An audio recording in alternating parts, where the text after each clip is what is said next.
Hey everyone, it's your current champ, Sir John L. Ace, Esquire, MD. I wanted to say thank you for watching WWE In Review. Great show. And a quick shout out to my boy, Greg and James Burke. They are the homies, and they're going to come back at you next time with even more WWE In Review. So you better tighten your pants and take off your socks, 'cause otherwise they'll knock them off for you.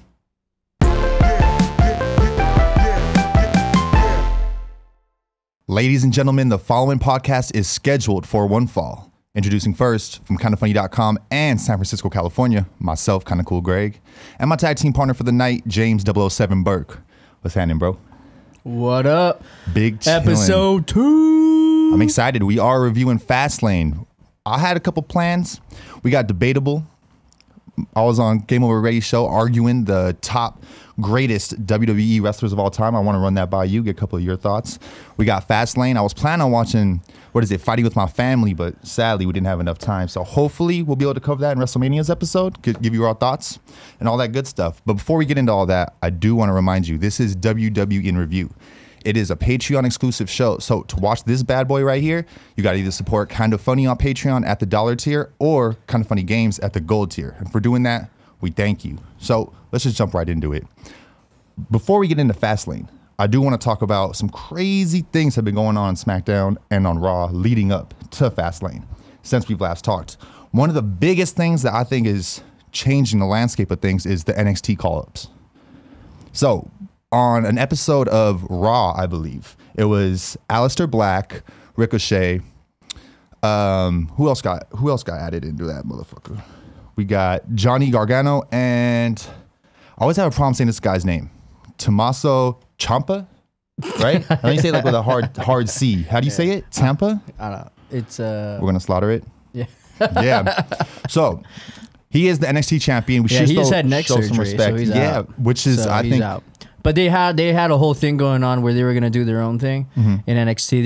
It was like a call up night, which was really weird. They've never done it before. It was like a call up night, and even though you knew they still were doing NXT stuff, like Ricochet and Aleister Black are still doing NXT stuff, so it's weird because it's like that's how I knew they weren't gonna win. You know, they were still very much a single group.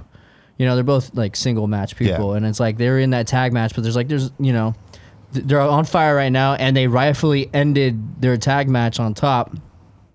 But it was just to put them over a little bit more, showing what they could do. And hey, they're nailing it right now. It's fun to watch. But there was no way they were going to win that match, and I think everybody knew that because they're still doing other things. Which match are we talking about right now? The tag match with the Revival winner. Oh, it's about Fastlane. Yeah. Okay, got you. You're talking about Raw and SmackDown. I jumped the gun, but I mean that's where it ended up. Yeah, because they did come from NXT and they got some wins. They had that Raw call up night, and to me that was just like it was like a weird move. I don't know if like WWE had their inner circle where they were just like, let's just do something really weird, see how they do, what the reaction will be, and it was just the way that first Raw after Elimination Chamber was trash. That's true. You know what I mean? I was like, yo, very hard to get through. The way they called up the new guys was hard, but things started picking up with Raw and SmackDown leading up to Fastlane. You knew where they were kind of going eventually, but everything's still kind of hidden on how it's starting to shape up. But it was like it was still fun. Raw and SmackDown are getting fun, like more fun to watch. Yeah, and the thing is, like, even though sometimes you're watching, you're like, where's this leading? Look at Fastlane, man. Delivered. But And it was fun to watch. As far as Ricochet's getting debuted, right? I think him specifically, the little videos they were playing, they made him sound like a legend. Like almost, I wouldn't say as much, but almost like AJ Styles when he debuted, where they're just like, this guy's been known on the underground, killing the game. Like he had like I want to say like a 40-second promo video. Then he goes to Finn Balor and takes the win. You know what I mean? Or teams with Finn Balor and takes the win on his debut night. So that was very impressive. Ricochet's always been very, very big. Yeah. I remember he was big before he got signed up, and there's a lot of hype around him, and rightfully so. He's fun to watch. Yeah, 100%.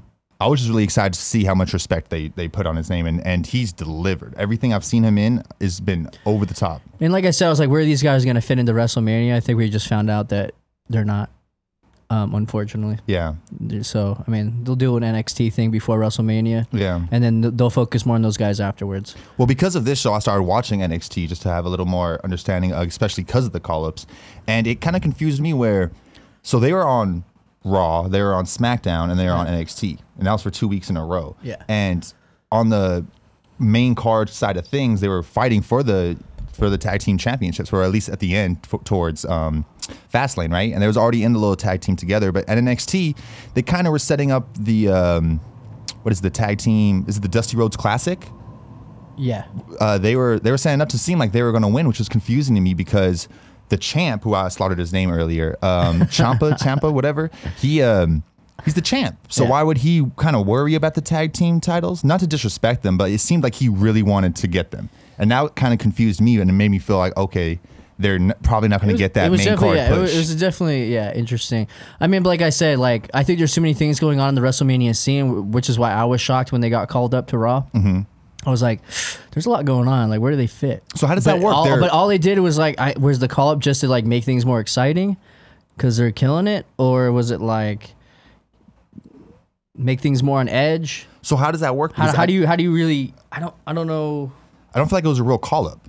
Like they were there and they fight, but then they're back on NXT, and we don't expect them to stay. And I feel like if you're kind of juggling around, it's kind of it's hard to understand. They're doing a lot of juggling around now. Like even Sasha and Bailey did their whole defend titles at NXT thing, and which I think is cool. Like they're trying it's great. It's a fun thing. Like so they're getting challenges from SmackDown, Raw, NXT, and they're really building those titles. Mm-hmm. That's awesome. Yeah. You know where we'll go, who they actually gonna face at Mania. We will find out. And which was also interesting too is how Tamina and Nia Jax started taking everybody out later too. So that could go all kinds of ways. All right, other than that, man, let me see what else we got going in, dude. Batista beating up Ric Flair.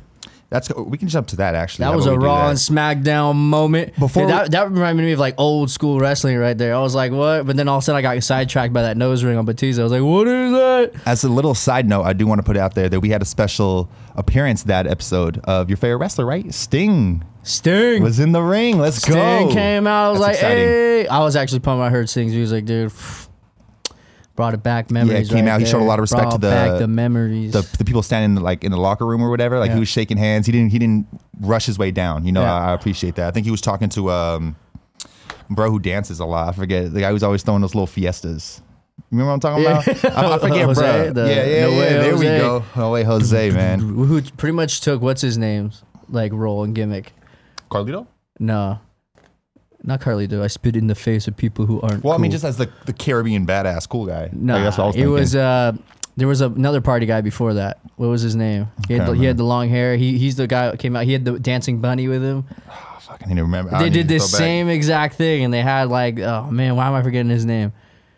I mean, that's why I'm forgetting his name too. So. Also, I do want to do a quick shout out to instead of going in order because I feel like we're on SmackDown. I tried for y'all. It's not working.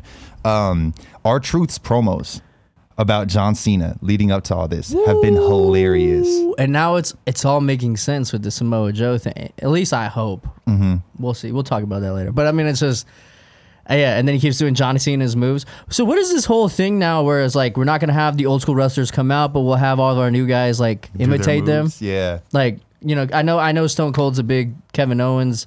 Like Stone Cold helped Kevin Owens a lot. They're really good friends, and he gave him permission to use the stunner. I'm just glad he got a pinfall of the stunner, but is that like a new move for Kevin Owens? Like he's actually going to get pinfalls with the stunner? I don't know if it was the next time he was on the mic. When are you going to call it a Kevin Owens stunner? Or an Owens, it's like, or the KO stunner? Ooh, actually that's kind of badass. The KO stunner. Anything, but man. I mean, especially RKO. It's always going to be the Stone Cold stunner. You know what I mean? It can't be anything When he was else. on the mic right after that, he even said... and that's the bottom line, wink, wink. And I loved that. I was like, my man. He's a Stone Cold man through and through. That's awesome, man. Do you want to jump into Fastlane? I'm not seeing too much other than that. Let's just go. You said something about debatable. You know what? Let's talk about debatable before we jump into Fastlane. This is a little out of order, but... I saw that a little bit. So I was on Debatable with Greg Miller, and that all started because we were at TLC, and... I think Rey Mysterio had a shirt that said "GOAT," and it was his face. Oh, yeah, we beefed all night, and then I won the beef, but he couldn't take it and got all mad, and then he had to slip and fall down. The karma gods got him real hard. Carrying the chair he's sitting on, or no, actually right here, right there, carrying that chair right there. But also, if you guys saw the picture, I was drinking a beer bigger than my head. So I'm allowed to be drunk as shit, all right? But yeah, so that argument, or whatever you want to call it, debate, started because there was a GOAT shirt, I believe. Again, I was drunk. And they started calling it out because I say GOAT all the time. And all my favorite people I consider GOATs, and like right behind me. And, you know, I started saying, like, I think Randy Orton's the GOAT, like, out of everything that I enjoy out of wrestling, and mixed with athleticism and mixed with learning and everything. I thought he was the best. And obviously, Greg Miller was not having it. And he was like, dude, Jericho. Jericho's number one. Jericho's always been number one. Let's go, let's go. So when he offered me the spot on Debatable and was like, you know, hold it down for your people, I actually thought it was pretty funny that neither of us brought up. I didn't bring up Randy and he didn't bring up Jericho. So it was kind of interesting to see how that all played out. Well, because it was like the match that night was Rey Mysterio versus Randy Orton randomly. Oh, in a chairs match. And I was just like, you're like, Randy Orton's GOAT. He's way over Rey Mysterio. I was like, never. And Rey Mysterio all day. It isn't even close. All right, man, whatever you say, dude. I think Rey Mysterio is amazing. So was Chris Jericho, but greatest of all time. So I do want to run by you real quick. He was when he was the Legend Killer. After that, it was like, okay, Mr. Viper. Oh my God, I'm gonna get a cardboard stand. Now he's getting in the middle, bro. So I do want to run by you. He's nailing that diamond cutter. Who would be your top 5 greatest WWE superstars of all time? And it has to be WWE. Does have to be WWE. Okay, yeah. I might piss you off. Why's that? Oh. He's getting ready to piss me off. Yeah. All right. I think this is interesting. I'm gonna go ahead and say it. My favorite of all time is definitely Stone Cold Steve Austin. But if you have to rank him, I think he's number 2. Okay. I think it's interchangeable. It's interchangeable between 4 people, and that just goes off the merchandise sold, the people who did the ratings, the people who transcended the sport. There were celebrities who knew who these people were. They would go to award shows because they were so big. Yeah. And that all comes down to your idea of what greatest superstar means. Yeah, exactly. And so, and let me explain myself a little bit first. But number 1 of all time is 100% Hulk Hogan. People are afraid to say that nowadays because of what's going on, and rightfully so. It's a huge debate of what's going on with that. He definitely said things he should have never said, and it was very messed up things he said, and people shouldn't deny that what he said is truly messed up. But here's the thing. Before all that happened, you can't just take away what the man did, which was transcend the sport bigger than anybody ever has. Broke millions of records, probably did the best, even though this was in WCW, he did the whole NWO thing. I mean, he put... Wherever he went, he was the hot commodity. And people were like, well, he was always trying to be the guy and wouldn't put anybody over. He put plenty of people over, but you have to deserve it. Because he was the big man. He was the big man. You have to deserve to beat Hulk Hogan, and he held his ground. He was an a-hole about it. I don't know the true stories behind the scenes. I don't think anybody does. It's all rumor from here. People talk their crap. But, you know, for what he did in the sport and what he was able to do, I mean, there was no one bigger than Hulk Hogan. And that's why this is everything that's happened with what he said is such a hot topic, because he's such a big name. And yeah, he's definitely the greatest. I mean, you'll ask people like Velveteen Dream, all these guys like that. There's people that idolize him in MMA, in wrestling. He's just, The Rock is like, I idolized him as a kid. Everybody, you know, say your prayers, chew your vitamins, all the above. You know what I mean? Yeah, it is what it is. So Hulk Hogan is number 1 in my book. And then obviously he said what he said, but that has nothing to do with what he did in the past to be one of the best wrestlers of all time, skill-wise. Back then it was a different game, wrestling. And he killed it what he did. So that's that. And then 2, 3, 4, you got Stone Cold, Rock, and Cena. Hands down. Those are the biggest names that have ever done it. They all had their eras. Everybody knows them by their eras. People will mark out when they see them. They know they are the biggest people that have ever done it. They've transcended the sport. They've been in movies. They've done all kinds of charity work. All of them, you know, all 4 of them. The bigger question is who's number 5, because those 4 are, in my opinion, it's a lot of, like, it doesn't matter if you hate Cena. It doesn't matter if anything's like that. Now, is the 5 Roman Reigns? In my opinion, hell no. I don't think he's never came to what he needed to be. They each pushed it on us, but it's like he's not that. Mm-hmm. He is the big man right now. That might change in the future. You never know. I don't think he's there yet. He doesn't have a legacy big enough yet. I think the fifth spot has to go to someone like Undertaker or Triple H. And the reason why I say Taker is because he's been there for so long. He's one of the most watched superstars of all time. Or I'm calling them superstars now. Jeez. But yeah, he's one of the he's one of the biggest wrestlers of all time. Even when people who stopped watching wrestling, I remember when he lost the record, how big that was. People were just going like, dude, I haven't watched wrestling in hell long, but I heard Taker lost. I feel like my childhood's ruined. Yep. Taker was the man, dude. Like, Taker is like the man. And he probably he sold so much, you know, he's probably the most recognized dude right now. You know, obviously you can't count Ric Flair, otherwise I would say he's number 5 because he did most of his stuff outside of WWE. If you're talking about wrestlers of all time, then you'd put him there, but it's a little different. WWE, well, Ric Flair won ours. He got number 1. He got number 1. Yeah. And WWE. Greatest superstar, yeah. So I feel like it's, if you end up, it's like AJ. We'd count all the stuff he would do, you know. So you're talking about if you count all the companies and Ric Flair's, as long as you got to WWE, so you're the greatest superstar. Okay, there. then you have to put Rick at 5 because most of the titles, like Ric Flair's title runs, a lot of them morphed into WWE. Then you got to put Rick as 5 because he was one of those guys who transcended sport, just like Hulk, just like saying one of the biggest matches of all time. Like, they can still sell out Hulk and Rick. They were that big. So it's like, you know, and they're still doing autograph signings. So it's that, you know, I think that's where it's at.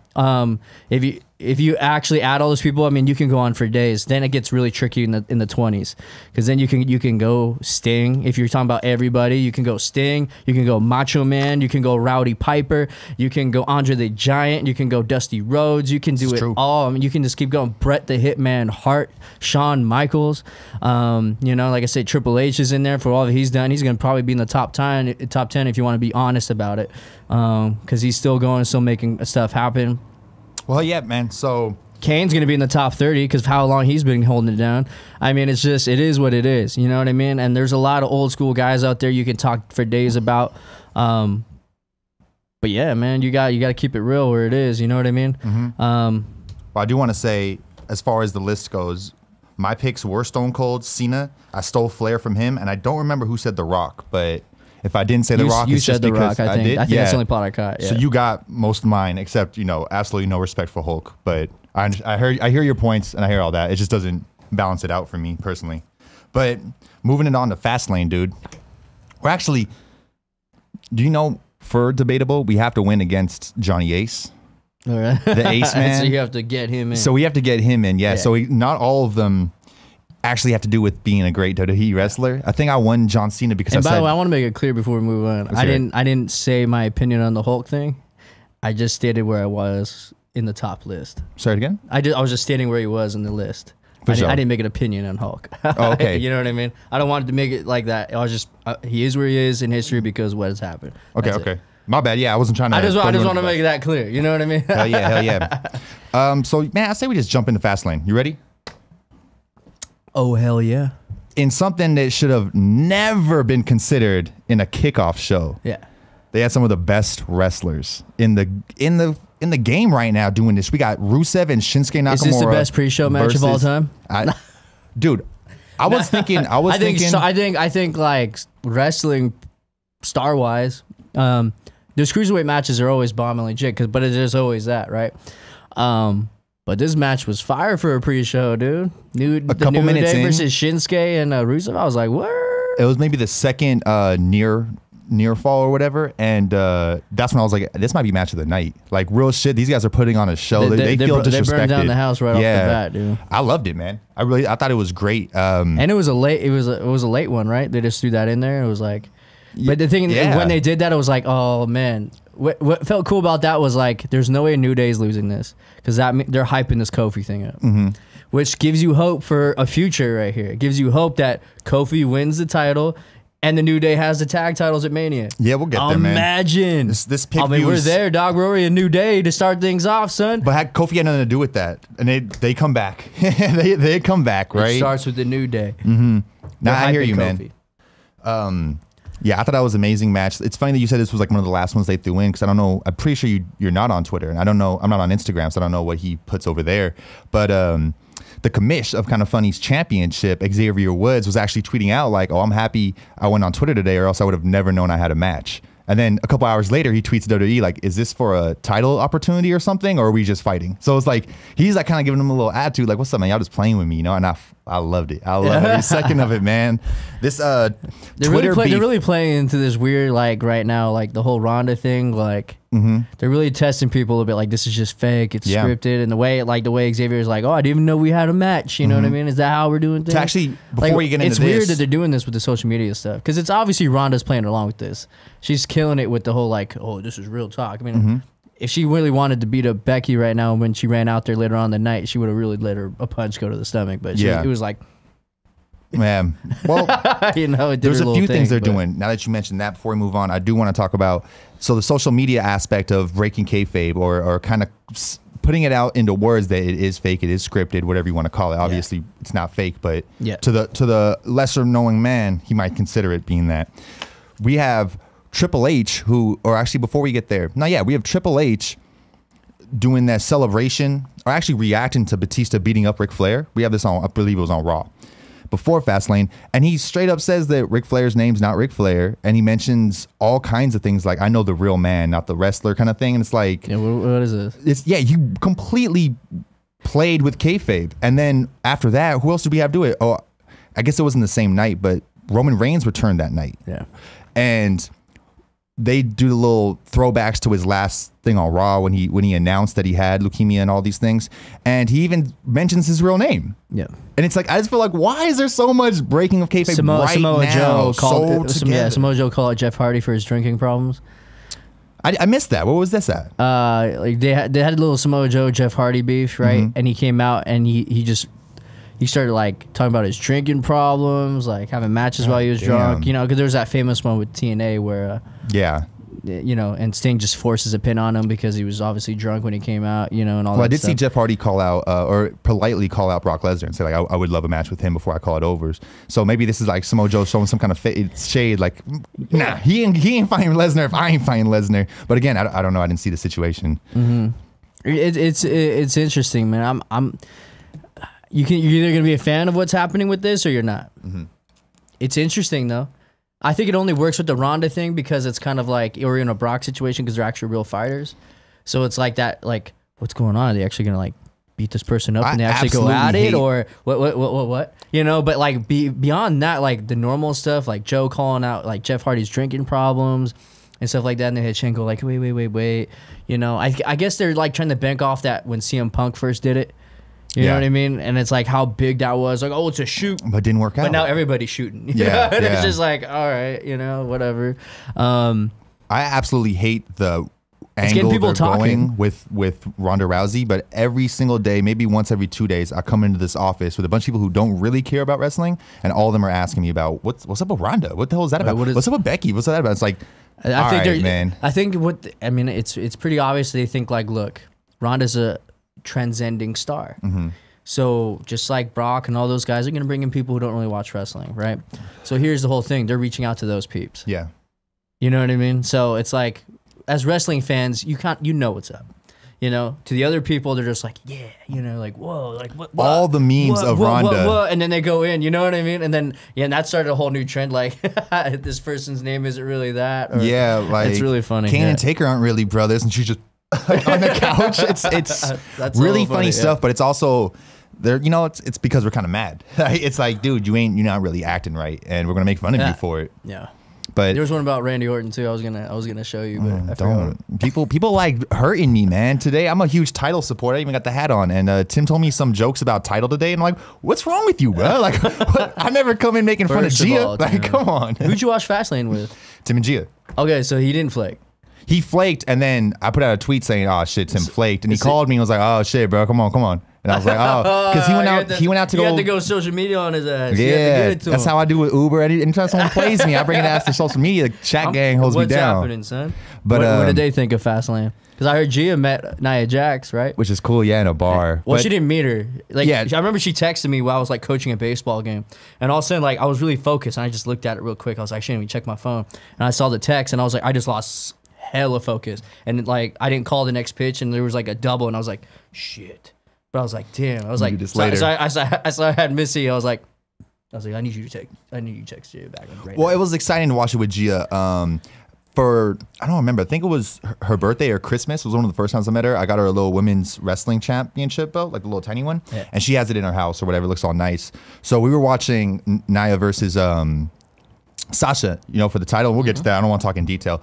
But I was just saying, like, oh, shit, like, I watched Nia win this belt. And then Sasha, I watched her win it. It's like my favorite belt, and that's why I gave it to you. And then to see them fighting right now after Gia just ran into her, I was like, so she watched that match, and that was a good moment. Yeah. But besides that, I don't think she really had too much takes from it. It was fun because we didn't expect anything from Fastlane, and we'll go into detail, but that's why we were impressed. I think for somebody who was not as into wrestling, it was just kind of a show. It was another Raw, another SmackDown. But I was impressed. I was really was. Oh, yeah. But to keep it pushing, man, SmackDown Tag Team Championships. We got the Usos straight out of San Francisco, man, what's happening, and the Miz and Shane McMahon. Ooh.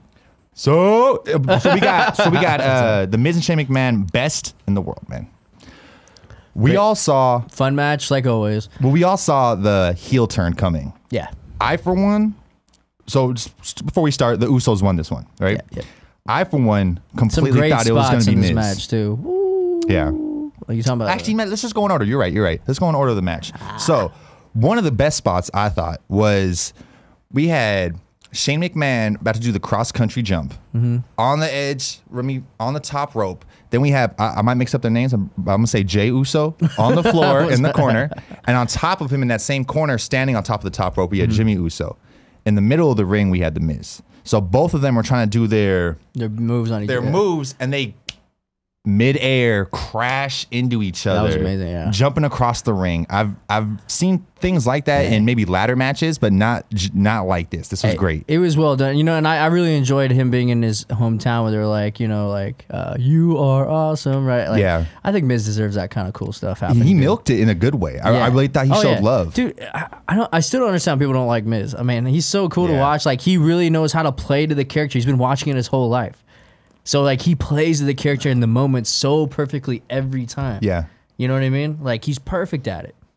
He's probably more like an old school wrestler who knows how to tell a story more than anybody. Dude, Stephanie McMahon, I know she gets a lot of shit, but Stephanie McMahon and The Miz are, like, becoming, like, two of my favorite people on the mic. Just because I feel like they get straight to it. Like, you kind of hate them, but you still kind of respect them because they don't misspeak ever. And it's just like, damn, man, you got some bars. They know their character so well. They come out and they know what they're going to say. I feel like there's always people trying to find themselves. Like Roman Reigns, always trying to find himself.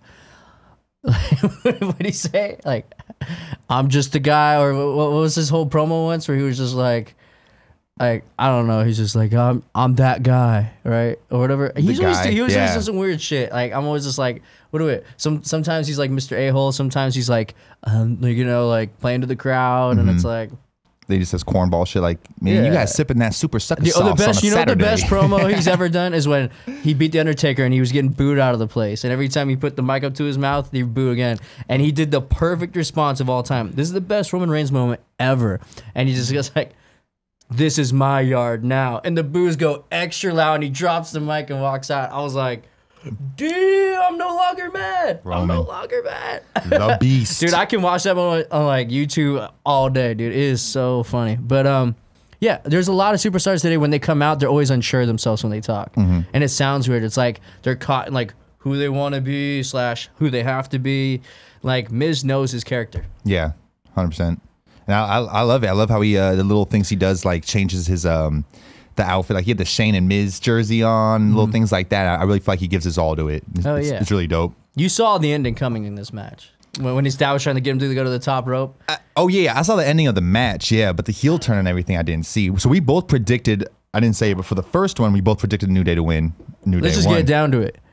We guessed everything right. And we were there were so many changes throughout the night. We started texting each other like, yeah. And then like we guessed everything right, even on the changes. Yeah. I think the Samoa Joe was like, you saw it coming, but we'll talk about that later. But it was like all of it, we were like, we got right, and then it all came down to I took that one little chance. It's crazy. It was the last match. One chance because I was like, this Shield thing is like a little too good to be true. And I like the old WWE that pisses everybody off would have had the Shield lose right there. You know what I mean? But it was like now they're all about I guess they're all about making people happy. I don't know, man. Yeah. But I thought I was like, this is too good to be true. It's almost like a test. Do you want to jump to that? When you get too many C's and you got to be like, nah. Do you want to jump to that and then go back? Because I wouldn't mind ending on the Daniel Bryan match anyways. Because I feel like we have the most to say about that. So I said we just jump to the Shield. Hell no. Let's go back. Stay on point. right, man. I thought you were Hey, I saying know we it. got to jump sometimes. I thought you were There's saying things it. to talk about. Okay. There's things to talk about. But yeah, there was the heel turn. Shane beats him up. It's gonna be interesting to see where it goes from here. Has Shane ever? Shane has played heel, but not this kind of heel. Yeah, not like he physically attacked you and he turned bad when he shouldn't have, I mean, kind of thing. Yeah, exactly. Like he was never like a face and then he beat somebody up. Yeah. So this is interesting. Because What do you think WrestleMania's crowd's gonna be? Do you think they're gonna be pro Shane, a bad guy, or pro Miz? he was getting boos, but I guess it was in Miz's hometown. I hope. Yeah, I hope it's pro Miz. I really do. I'm going for Miz all day when he fights Shane. People love Mania. seeing Shane at WrestleMania anyways, so I'm sure. And I think I'm sure Miz he's gonna get some deserves that cheers. kind of big win. If Shane comes out on top, that's gonna be pretty dirty. Let me think. Does anything else crazy that happened in that match? I think that was about it. I mean, it was a great match. I enjoyed it. Entertaining. It But always is. So we had the Miz. Shane and Miz are always get pinned. entertaining. Uso is, like we talked about, in my opinion, one of the best tag teams of all time now. They solidified themselves. In my opinion, I love them. I think They are the definition of a perfect tag team. Yeah. It's just great. Flawless. They don't give each other looks and they do the same move. It's like so perfect. They nail it every time. And then like their catchphrases, everything. You know, and they're both like the same. It's just, they nail it every time. Something I did notice about this match was, I mean, not I noticed, but to go into the Shane being the heel Before we move on, has Usos ever been in a bad match? in a bad match. Tag wise. Or 'Cause they've always been in technically, they've been in a technically bunch they're of, like, always freaking really entertaining. 2 or 3 4-ways, you know. So I wouldn't say they ever ruined a match, but there's been a lot of tag They always matches make with things them. I'm exciting. not, Like even in like bad matches, they're the ones that do something really cool and then it ends. and I do like this know? I don't know. mid thing they're going because when they were faces, they were like all blue and yellow, you know, and all like with the Samoan logos and stuff. And then when they went Old theme song or new theme song? but then no, I don't know. Probably because the new one's way more dirty, like, you know, like gangsta, I guess. But they went like the bad, almost like Crime Time in a way. Like they were like the badasses walking out all mad and shit. Uso Now they just Penitentiary, dress yeah. like badasses, but they're just like goofy, you know. So I do like that. I think it's really cool. But Miz was about to get pinned. Shane saves the match, and then Shane gets fucked up. And then as he's getting fucked up, Miz was about to pin the guy, and then it didn't work because Shane was getting fucked up and the ref was watching him. So it's really like this heel turn, it was kind of like one blow for one blow. So it wasn't like Miz is the one who got pinned, but it wasn't like Miz fucked up any more than Shane did, you know? No, but he was the one that got pinned twice, right? I mean, we'll see where this goes. We're gonna find out on Tuesday, right? Yeah, pinned twice, but Shane's the one who he had the pin. I mean, but Shane we'll never see in a where position like to it pin. goes, right? How are they gonna sell this? Like, what is the storyline? Why did he do this? I think it's pretty clear. Is it Shane's going to be a daddy the issue heel. thing, or is it going to be an actual problem with them losing matches? I don't know what story they're going to tell Yeah. because they set both of those up. So maybe it'll be both. And then the match. Do you think they could do like a brawl match, like a hardcore match? I mean, they're really doing that. involving the Right? two dads? Yeah, You think just them two 1-on-1 brawl? yeah. Like it's not going to be like a normal match. It won't be 1-on-1. It'll be like a. I don't think it's there yet.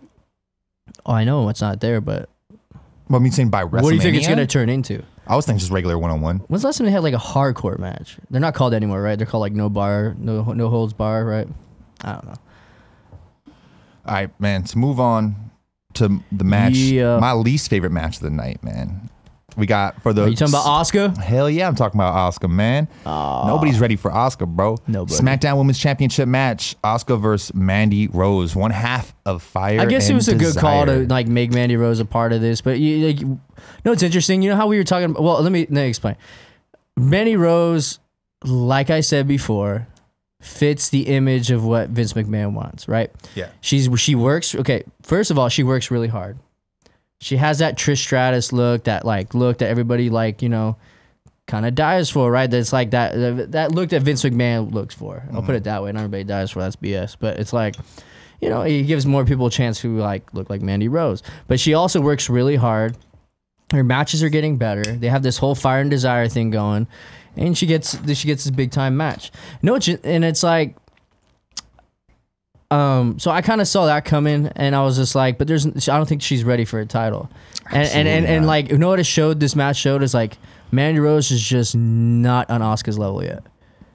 Asuka had to completely slow down her wrestling style and everything just to accommodate Mandy, and it showed. I don't think Mandy looks like a hard worker. She's improved so much so fast that like Mandy could get good. She did some cool spots in the match where I was like, oh, that was tight. Like when she did that kick when Asuka was tied up on the rope. She did some cool stuff in the match. I was like, I'm all about it. But it was like, you know, it was like you knew there was gonna be a BS ending, and they did it with the whole ring apron thing. But it was so like they did it wrong to a point where like. You saw it coming from a mile and a half. She kept it up. She kept looking all weird. Like, they kept looking at Sonya Deville the whole time, and then it finally happened. Yeah. They sold the slip well, but it was like, you know, it was like, you know, like, why is that? Why is the ring up been still up? You know what 100%. I mean?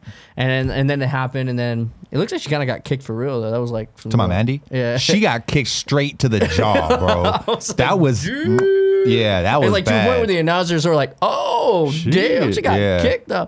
But I mean, she took like a champ. She got pinned, and it was done. And then, interesting storyline because Mandy's mad at Sonya Deville now. Like, what happened to Fire and Desire? I'm down with that. They just started. Let them beef, man. So now they're beefing now. It's like, okay. I mean, what happened to all these tag team people? So Fire and Desire went and did that thing, and now they're pissed at each other. Nia Jax did their thing with Sasha and Bailey. The Iconics. I guess they'll be back one day. And then pre-show, the Iconics called out Sasha and Bailey. So I guess we'll have that, but I mean that's not going to be like at Mania. So I guess that'll be on SmackDown. I would hate if it was at Mania. So on SmackDown we'll see that, and Sasha and Bailey will retain, and then you know that's kind of a slap to the Iconics. So it's like who are still I guess a solid tag team, not a solid. You know what I mean? You know, they're a tag team. They know how to work a tag team. It's fun. I understand they've been wrestling together since they were kids. Everybody on Twitter loves to remind me that or whatever. I don't care. I don't think they put in nearly enough work. I don't think they're nearly good enough to hold those titles. And I was very... That's a hot take. Nah, That's a hot take. I was very... Who are you, Cool Greg? I was very confused and I want to say disappointed with how many people on Twitter were getting at me saying that Mandy should win. I was just like, what the fuck? Never. It was so confusing to me because I don't think she's nearly on that level. It's that Asuka hate, just like Shinsuke hate. I guess. In my opinion. It's just, Asuka's one of the best to do it. Shinsuke on pre-show is just like, what are we... Asuka's I can't. But it's just like, you know, but Asuka, same thing, man. It's like, I hope Asuka just at one point gets the recognition, like, I'm the best here. It ain't Charlotte. It's Asuka. Facts. Charlotte's really close, man. If not, Charlotte's really close. Yeah. She's another beast, man. Especially the two best wrestlers they got. The two best wrestlers they got are Charlotte and Asuka, hands down. And now here's the thing with that. This whole Ronda Rousey thing. That's the biggest star. Whether people like it or not, she has she's been getting better as time goes on. Things like that. Ronda loves the business. She's been putting in work. Her matches it gets better, but she's gonna be the main event wrestler. Maybe we're like, well, she hasn't put in the work. She hasn't like lived the whole thing. She is a star, money grabber. Like that's what they want to main event WrestleMania. And Becky Lynch is having her moment, man. She's on top of the world, so you got to put her in there. And then Charlotte is on top of the thing, so you got to have that. Asuka is stuck in no man's land. But she is one of the best. That's why she beat Becky, right? I mean, and she made it look good. That was a sick match between Becky and her. And like Asuka, 100%, in my opinion, deserved to win that match. To my Royal Rumble? Yeah. Taps. Yeah, you're right. It wouldn't have made sense to me personally after watching those careers for Becky to beat Asuka. And straight up. Well, yeah, I mean, at least. I really don't think they're doing the right thing with Asuka. I understand, like, you can say like she's not over because of her mic skills or whatever, but I think it's really 100% the booking. They're bullshitting with who she's facing, and like, I mean, she made the man tap out, and it's like there's very little recognition put on that, you know, and it's almost like it doesn't matter. They just moved on. It was just like, no, Asuka's the shit, bro. 100%. I'm all about to Asuka. Move on though. But like very much that was a SmackDown match and a SmackDown ending. Yeah, 100%. To a point where I was like, you don't want to put Asuka on pre-show, but that, if anything, that was a pre-show match. But I guess it had huge it even had big implications. What, we had Fire and Desire mad at each other? I mean, I don't know, man. We'll see where it goes. But I mean, at the same time, it's like you can't put Asuka, who beat Becky Lynch, in the pre-show too. But I mean, it was the weakest match of the night because that's what it was. That's what it was there to do. Yeah. And it was like, all right. Yeah, I thought it was a bad match, but I'm just happy she still has the title. So yeah. I think for the meanwhile, what was going, it was the best it could be. Mandy did the best she could. Asuka was like helping her out through it. And then, right away they started telling that story, and it just took hell long for it to actually happen. In my opinion, it was just weird, But I mean, hey, whatever. I'm a fan of Mandy Rose. I'm a fan of Sonny Devon. The Fire Desire, and I like Asuka. So whatever, they were there, they did their thing. But honestly, Mandy Rose has a long way to go before she's on Asuka's level. She ain't ready for Asuka. All right, let's keep pushing, man. We got some more shenanigans. Which one? We had Kofi Kingston gets called to the back to talk to Vince McMahon about a match, right? So we come to find out it's going to be a triple threat tonight at Fastlane. And we're excited, bro. We're like, let's go. Let's make it happen, right? Yeah. Thinking it's going to be it's going to be for the title. Yeah. Why do we think that? It's because that's exactly what they wanted. I remember us to I freaked think. out because I texted you. I was just like, I guess it. Okay, and I also panicked in that situation because I was like, no, you're ruining the story of Kofi going to Mania and getting a shot. We're already going to do this match. Like, this sucks. Like, I didn't feel that. And I was like, but I guess it keeps everybody strong, which they ended up doing anyway by adding Mustafa Ali, right? So I was like, okay, but at the same time, it's like, imagine a match between Kofi and Mustafa Ali. That'd be pretty hot fire. Yeah, that'd be cool. Honestly, that'd be some good stuff. But so we come to find out that the triple threat isn't for the title. It's actually versus the Bar, not the Bar as the Bar, but versus Cesaro. To me, this is a great storyline. They're doing what they need to do with this. And then the New Day gets taken out. So the New Day is just getting messed with by the WWE, and they're messing with everybody's emotions at home, just like they did with the Charlotte thing. They're nailing it right now, man. They know how to. They're finally telling like the stories that like I grew up liking from WWE and WWF. Like they're doing it. They're pissed. Like they're getting everybody emotionally invested, and that's what this Kofi thing was. My only problem with this match, it went on for too long. We get it. He was gonna get he was supposed to get beat up. It was like, why are we still doing this? Like 6-7 minutes later, you know what I mean? Yeah. Like, okay, and then the New Day finally made its way out. And it was like, So we had the Bar versus Kofi. We was thinking it was going to be a triple threat, everybody for themselves, maybe for something impressive. We were all kind of confused, right? Then when they come out, we find out the New Day's banned from ringside. Yeah. Shortly after finding that out, they just continued to beat up Kofi, the two of them, Cesaro and Sheamus, for minutes to the point where it was deafening chants of, this is boring, we want Kofi. They weren't having it. Nobody wanted to see this. Maybe if you had to do it for like a minute or two. Don't make it a real match. Exactly. It was. I think like nobody wanted to see, but I think it was a good story thing that got people emotionally pissed off and invested. And I think it was more boring than pissed people off. I think it pissed people off because it was boring. I think it got boring later when it continued. Yeah. When, when you realize like Kofi wasn't going to do anything cool in this match, he was just going to get beat to death. And it was like so eventually the New Day comes and tries to help them just to get stopped by the people they just beat, Shinsuke and Rusev. Got beat up a little bit, and I was just at home thinking, this is real messy and real waste of time. And how's this setting up? New Day versus Usos at Mania, so we can see them all with the gold. That's what I really want. But I don't think it's doing that no more. They have time to do it because we still don't know who Usos going after. Do you think they do a three-way for the tag? Versus the Hardy Boys, because there's been a lot of rumors saying WrestleMania Hardy Boys. I think Matt Hardy tweeted out saying we want Usos at Mania, like winky face or some around those lines. So that's what my money's on. I think it'd be really cool. 4-way for the title. But who are you thinking? Rusev and Shinsuke in it?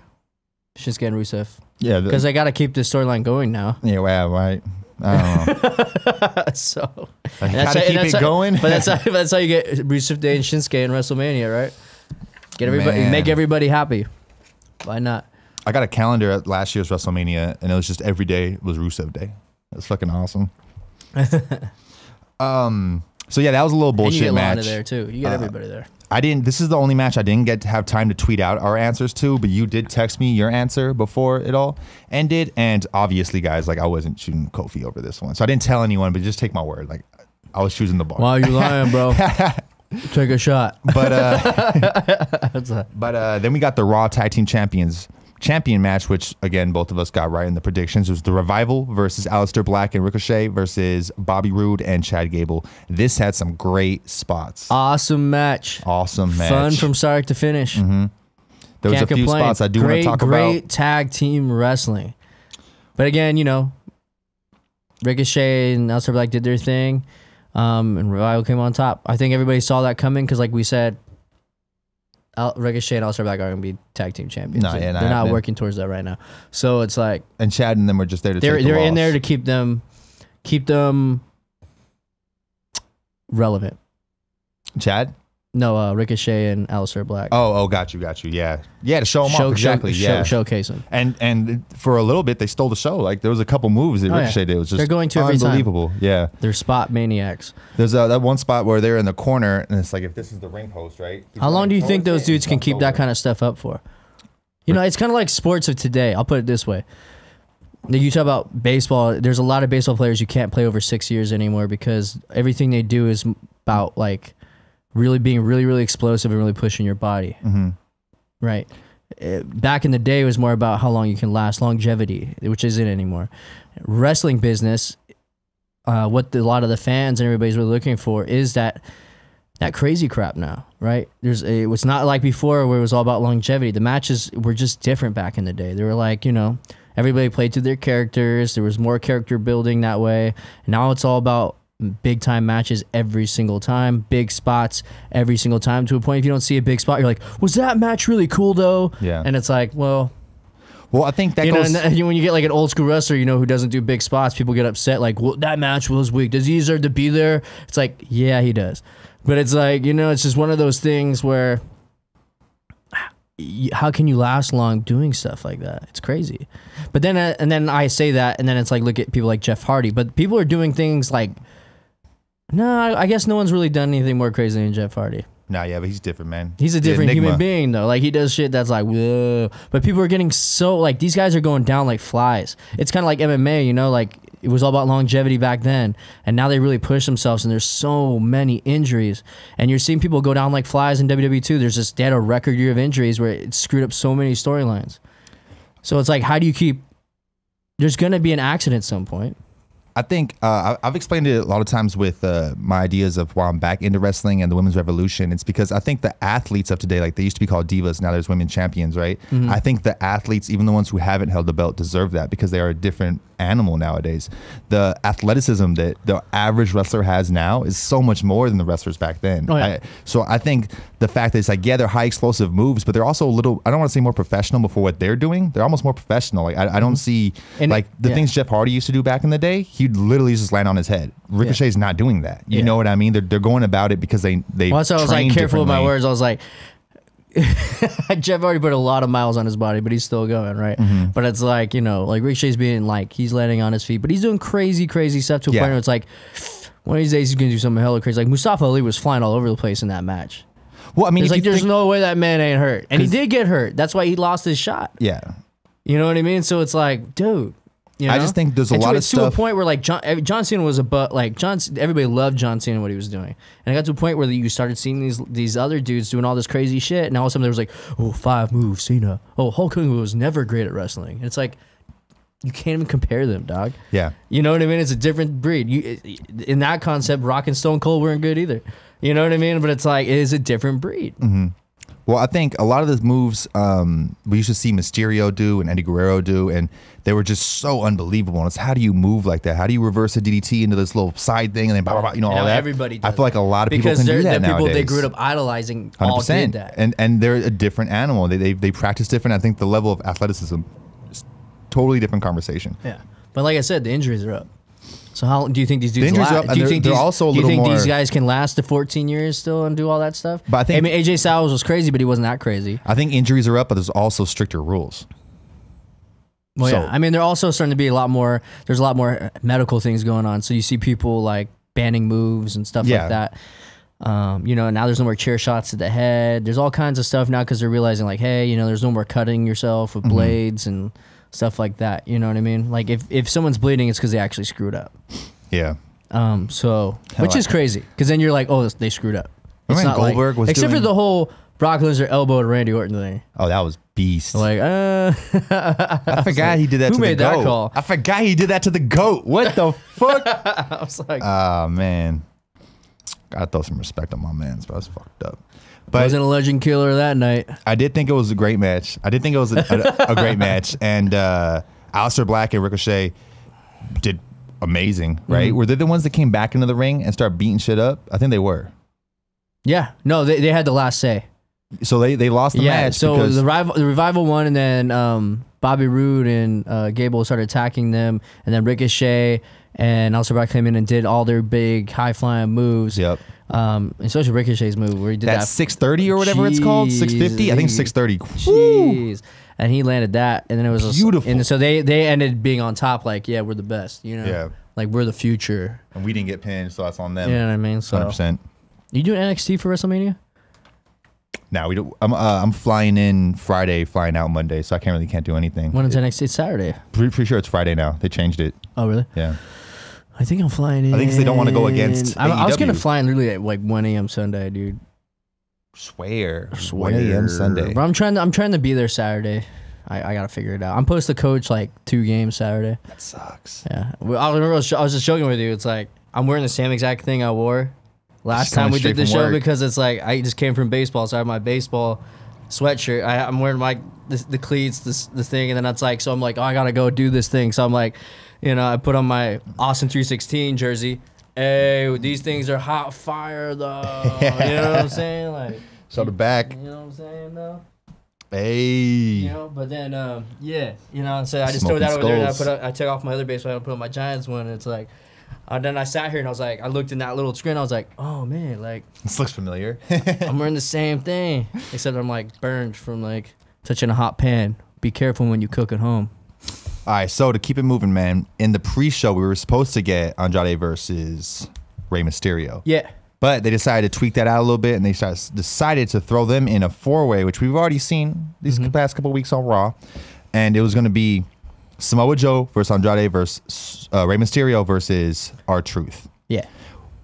We both chose Samoa Joe to win this. Did you want Samoa Joe to win this? Hell yeah. Dude, I'm a big Samoa Joe. We talked about that. I'm a huge fan of Samoa Joe.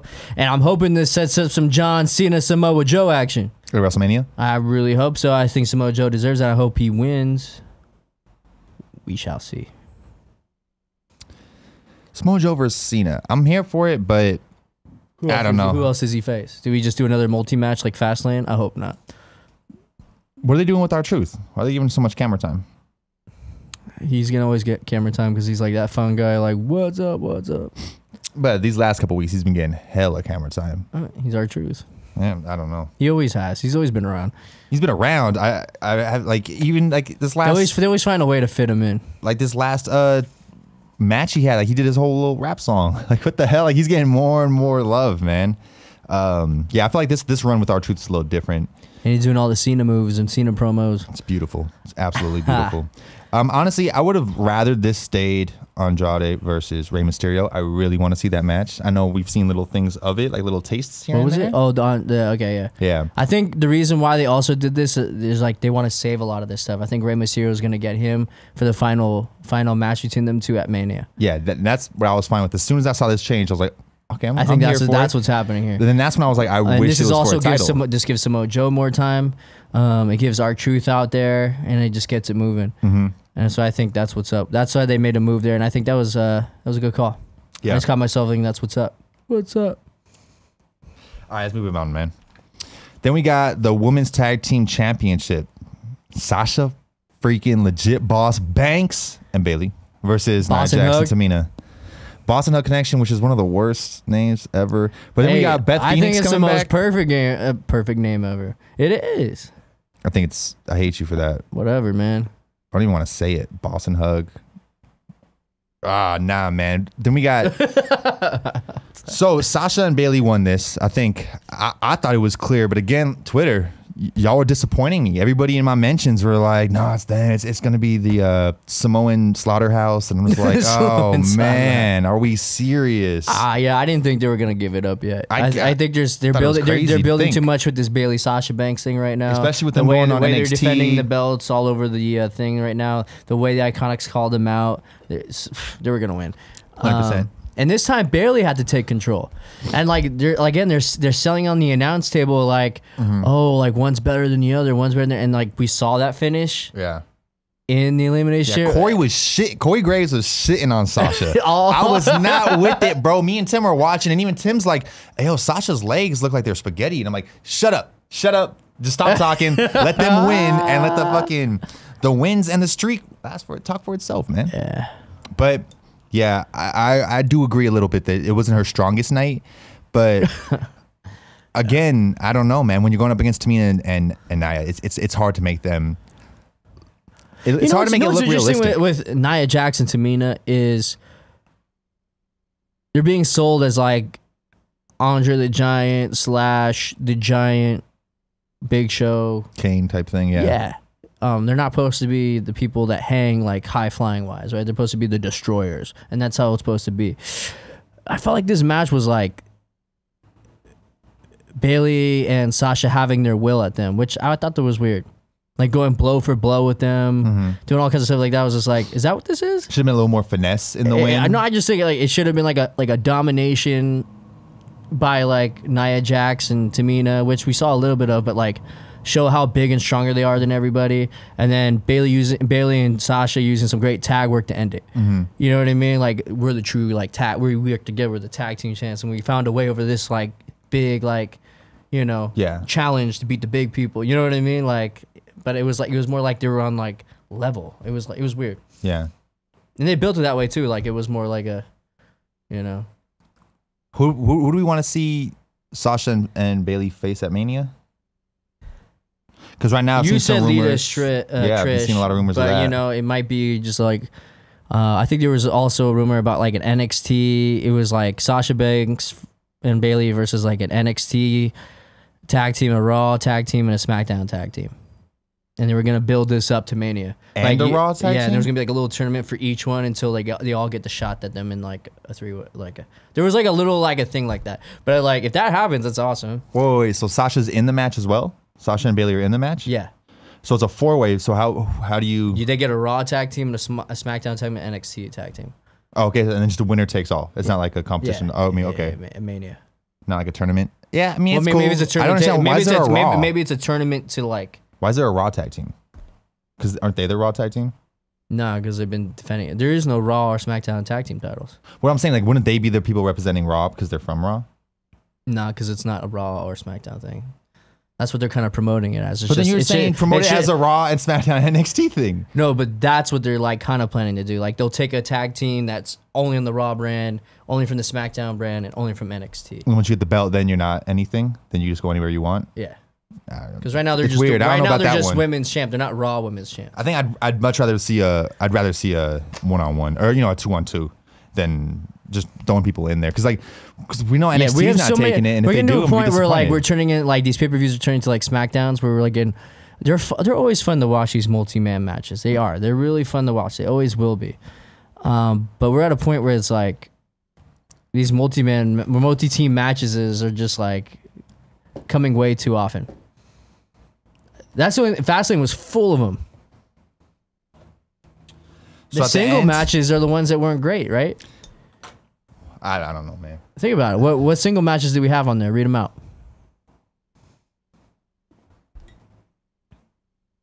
Asuka versus Mandy Rose. That was it. Oh, Becky versus Charlotte. Exactly.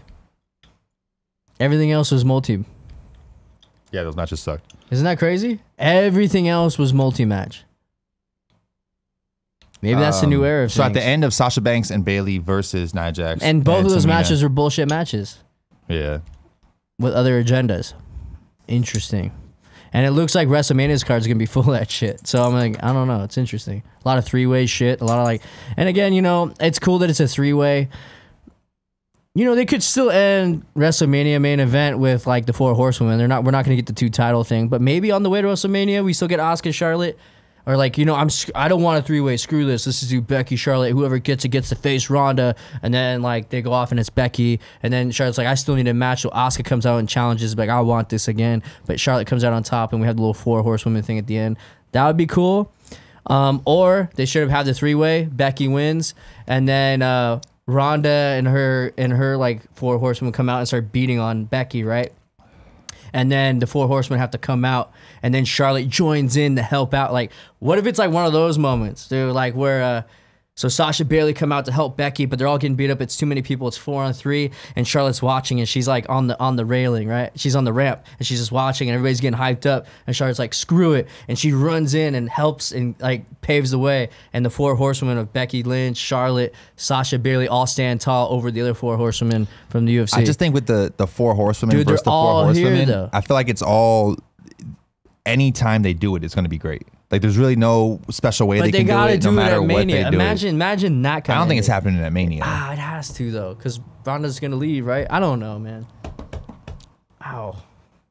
Yeah, I don't know. I'd be down to see that at Mania. But I'm not expecting it. That sounds hella cool though, right? I don't know.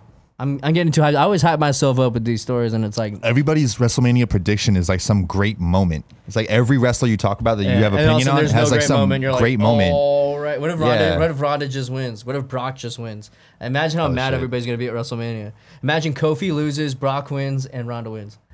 Yeah. Imagine People that will be pissed. Mania. Woo! I bet Vince already has it up his sleeve, ready to piss everybody off. So after the tag team match with those ladies, with Sasha Banks and Bailey won, we had Tamina stare down Hall of Famer Beth Phoenix, who was doing commentary, who I didn't hear her What say is a this word the leading whole to? match, but But whatever. is this a lead up to like Trish and Lita coming back? By putting her in. So we No, had by them taking out a legend like that. so we had Tamina do a stare down Like with these Beth. generation kids have no respect. Woo! Hell yeah. We had Tamina do a stare down with Beth Phoenix, and eventually some blows were thrown to the point that they started jumping Beth Phoenix, and we had Miss Natalia, who's I respect her, but one of my least favorite women wrestlers of all time. I hate everything about her. That is the biggest disrespect of all time. That's what I'm saying. I don't get it. Who are you, Cool Greg? I don't get it. I just don't find her entertaining. What do you find entertaining about her? What do you Everything. like? Nah, man, Everything. What? she's Her last title run to me was awkward, really you unfitting. talking about Tamina, right? No. I'm talking about Natalia. Oh, Tamina's Natalia. the shit. I thought you were talking Tamina about is the shit. Why did I catch this? I thought you were talking about Tamina. Nah. Tamina, I think, deserves a championship. Okay. I was like wrong. Yeah, that's what I'm saying. Natalia, I do know she has bars. I'm not Natalia, saying I'll her put it this in-ring way. talent. She does everything right. Sometimes it's slow. It is slow. But like, yeah, it looked horrible when she came out and started hitting Nia. It's like, oh, here we go. But She took like 3 blows and it was just on the floor like this. It's like, I understand yeah, it's Nia, but like, I mean, what the fuck, bro? Natalia always makes things look pretty fake.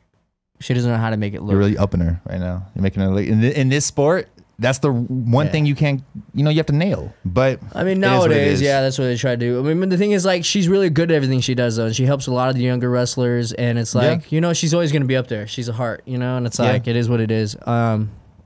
I don't have a problem with Natalia. I mean, I think that was the right call for her to come out to help Beth.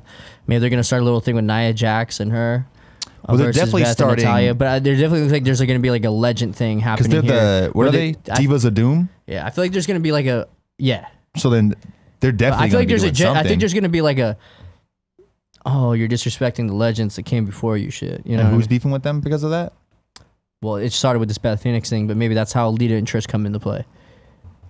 Yeah, I guess. But I don't. I feel like because it was Tamina doing it, it's like they don't have backup like that. So like to call them like the youngins, you know what I mean? Like the new school, like that's kind of weird. Yeah. Because like she's Well, been in the game for a where's long the time. respect? Like how? Yeah, but I mean that's how they're trying to play it. I guess. Yeah, I just feel like they would have to do someone like maybe the Iconics or maybe Sasha and them. Some people that it wouldn't be weird if Would you people ever want in to the see back would back Tamina them versus Nia Jax? up. Yeah, I would love to see that. throw Charlotte in there too. If they legit had a, I don't know about that. If they legit just decided to do like the powerful women match of Nia think Jax. Sasha Remember they did that is back in there. then when they had the little moment and like they thought it was a bigger moment than it was, but it was like people got kind of like, oh, whatever about them. And I was hyped during it actually. I was like enjoying it. Talking about Elimination Chamber. I was in Elimination Chamber. It was like it was before they tagged up, but they had a little moment. Oh, they might be together one day, kind of thing. Yeah. Okay. Well, they had a little moment of like fighting each other, and Was it it was probably like Royal it was like a Rumble? standoff, and it was like a moment thing, right? It was like we're both powerful women, right? And it was kind of cool when they finally became tag teams. But I think it's a cool little match. I would watch. It'd be fun. I hope Tamina win. I'm over her on Nia Jax, but Yeah, I just think with Charlotte's level of skill, I think she can fit in with those people Charlotte can fit like with no one else anybody. can. Yeah, so that's I why think I'm always Asuka saying just can. put her I in think it. Charlotte can fit with anybody. I don't think Asuka versus Nia Jax or Tamina is something that would really work. It already happened. But I don't think it worked. Like, you know, like I'm It talking worked. I didn't hate the match between Nia and Asuka. I mean, what pay-per-view were we Nia talking about? did get a win over Asuka, which was crap. But I mean, most of the Asuka came out on top, I think. But it was like, you know, Asuka did one of those things. They sold the match of what it actually is. Like, she's a giant, and like Asuka kept trying to like hurt her and find secret like cool ways to like get her down, and she did. But like Nia was just so powerful, you know, and they sold that story, and then you know it was cool. Yeah, It was a fun little thing. But you know, it didn't happen much, but it happened. But yeah. Then we got to move on, man. We got the WWE Championship. There's Daniel just so Bryan, much who's to going talk in about. as champion, versus Kevin Owens, who was replaced by Vince McMahon, who was supposed to be Kofi Kingston. Isn't it kind of weird they're doing this story like almost exactly like the Charlotte one? The one with Becky and them. Yeah, it's like it's did really we just like, copy this? Like, what's going on? yeah, Vince coming in like, It's just like the new Vince thing. Like, I don't even know. I was just like, wait, we just did this storyline. Yeah. What are we doing? Like Royal Rumble guarantees you a place at WrestleMania. You're against the Well, authority. actually, yeah. You know, it's like, what are we even doing? So I guess everybody's going to beat the authority at Mania. What if they So- actually had a Mania where everybody was just happy with the outcomes? Would people call it the best random WrestleMania ever just because of that? WrestleMania 20. I mean, There was no upset outcomes that I remember. 20? Yeah, Undertaker beat Kane. Then we got, you know, Eddie beat Kurt. Go over Big Brock. You know, all the shit. A whole bunch of things, man. Yeah, I don't know. Stone Cold then centered them both. Yeah. I felt like it was a good time, man. Victoria beat Molly Holly. It was like I feel like a lot of the faces won. Oh, you know what? There was one. The Rock and McFoley lost to Evolution. That upset people. I mean, I assume it's The Rock, you know. No. But Was it the right call? so earlier I was telling you they said Kofi was going to be in a triple threat, and we kind of got swerved. Mm-hmm. Then right when this match was starting, the bell announcer, whatever, what's this guy's name?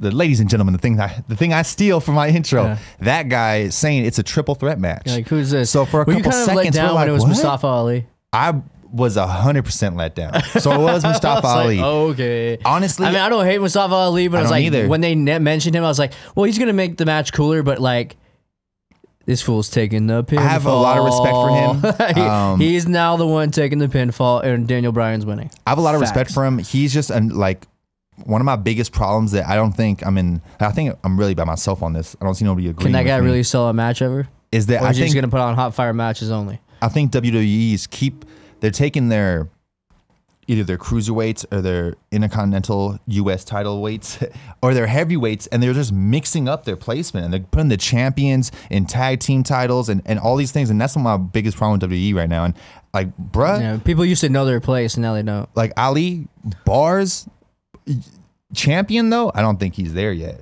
Could he win it? Could he pull it off? Yeah, but Would you think personally, it'd when be a I'm better watching, match I'm if like, Samoa hell Joe was in no. 100%.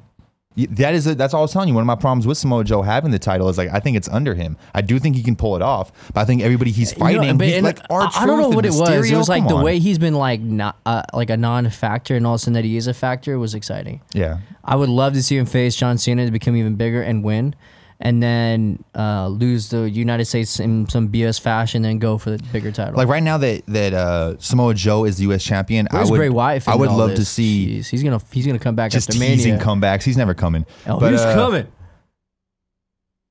Sorry, Tim where? texted me. Forget him. But I would like with Samoa Joe being champion.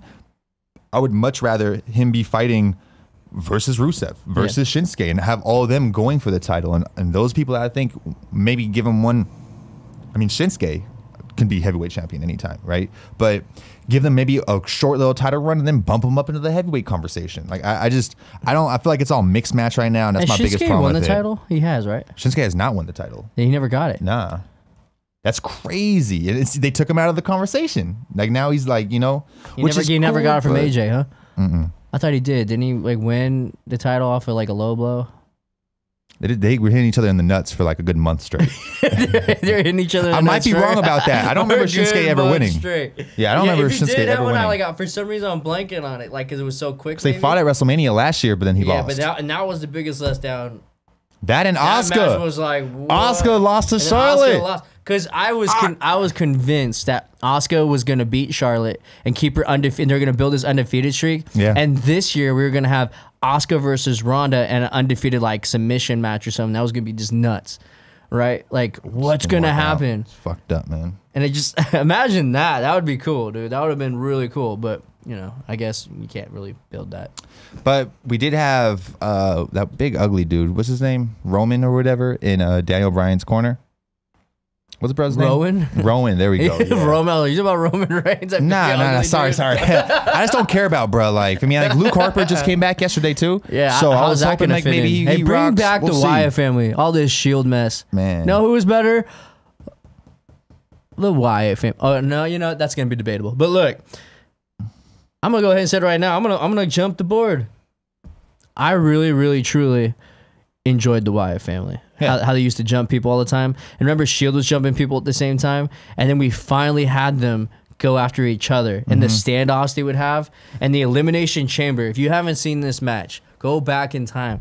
When it was Wyatt versus the Shield. And everybody was so hyped. That was a WrestleMania match. 2016? Yeah. I think so. And there was Elimination Chamber instead of what it should have been, which was WrestleMania. And it was like, let's go Wild, let's go Shield, right? And it was just... Dude, I've never been so hyped. I was like standing in my like house. I remember like, dude, this is nuts. I can't wait to see who's gonna win this. And Wyatt's won it. Savages, man. Dude, I loved every second of the Wyatts during that time. And then they just started killing them. They just started killing the Wyatts off.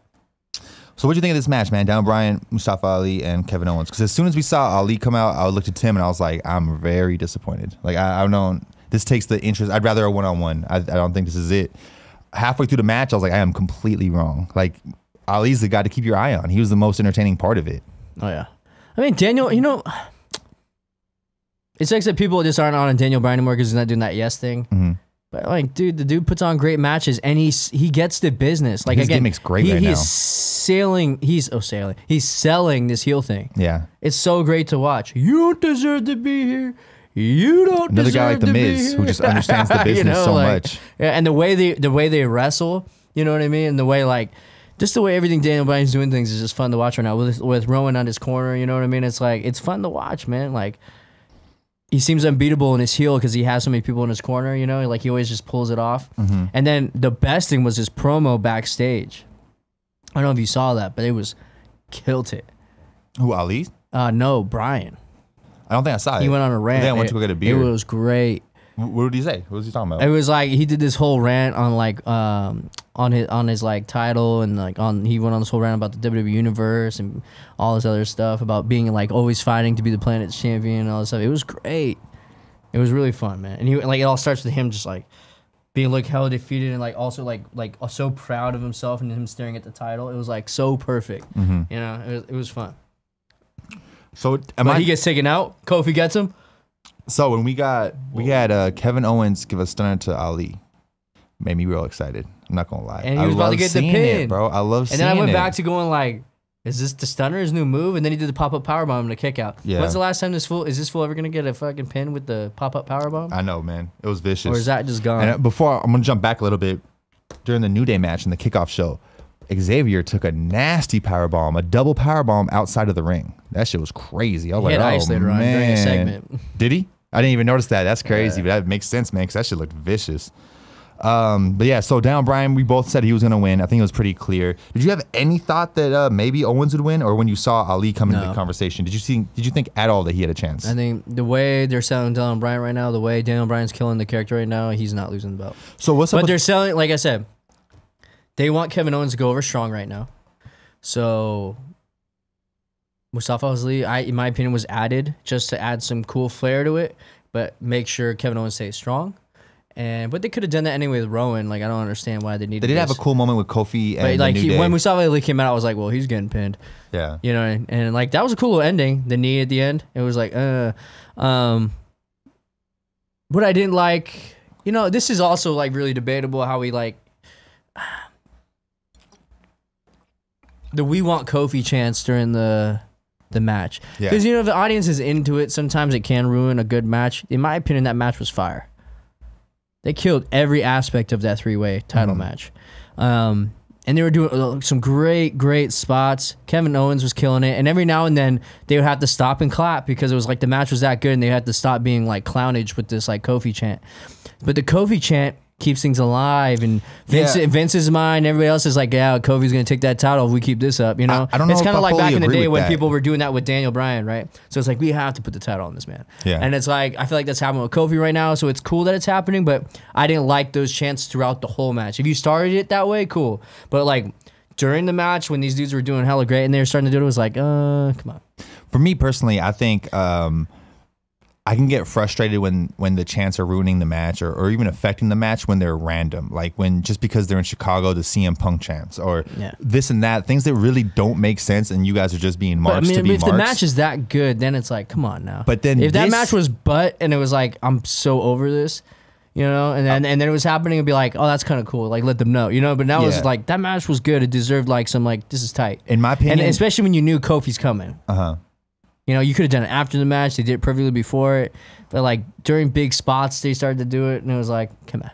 In my opinion, I think it was totally justified because.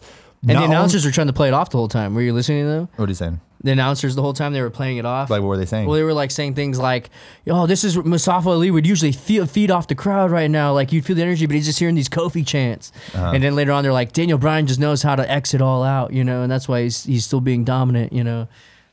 It was interesting. They were like playing to the Kofi chants, which was interesting on the announcers' parts, but they felt like they had to. Maybe Vince was like in the earpiece, like, so you guys need to play to these Kofi chants. Like, do whatever you got to do to sell it. You know what I mean? Like, because it's like, you know, stealing the match.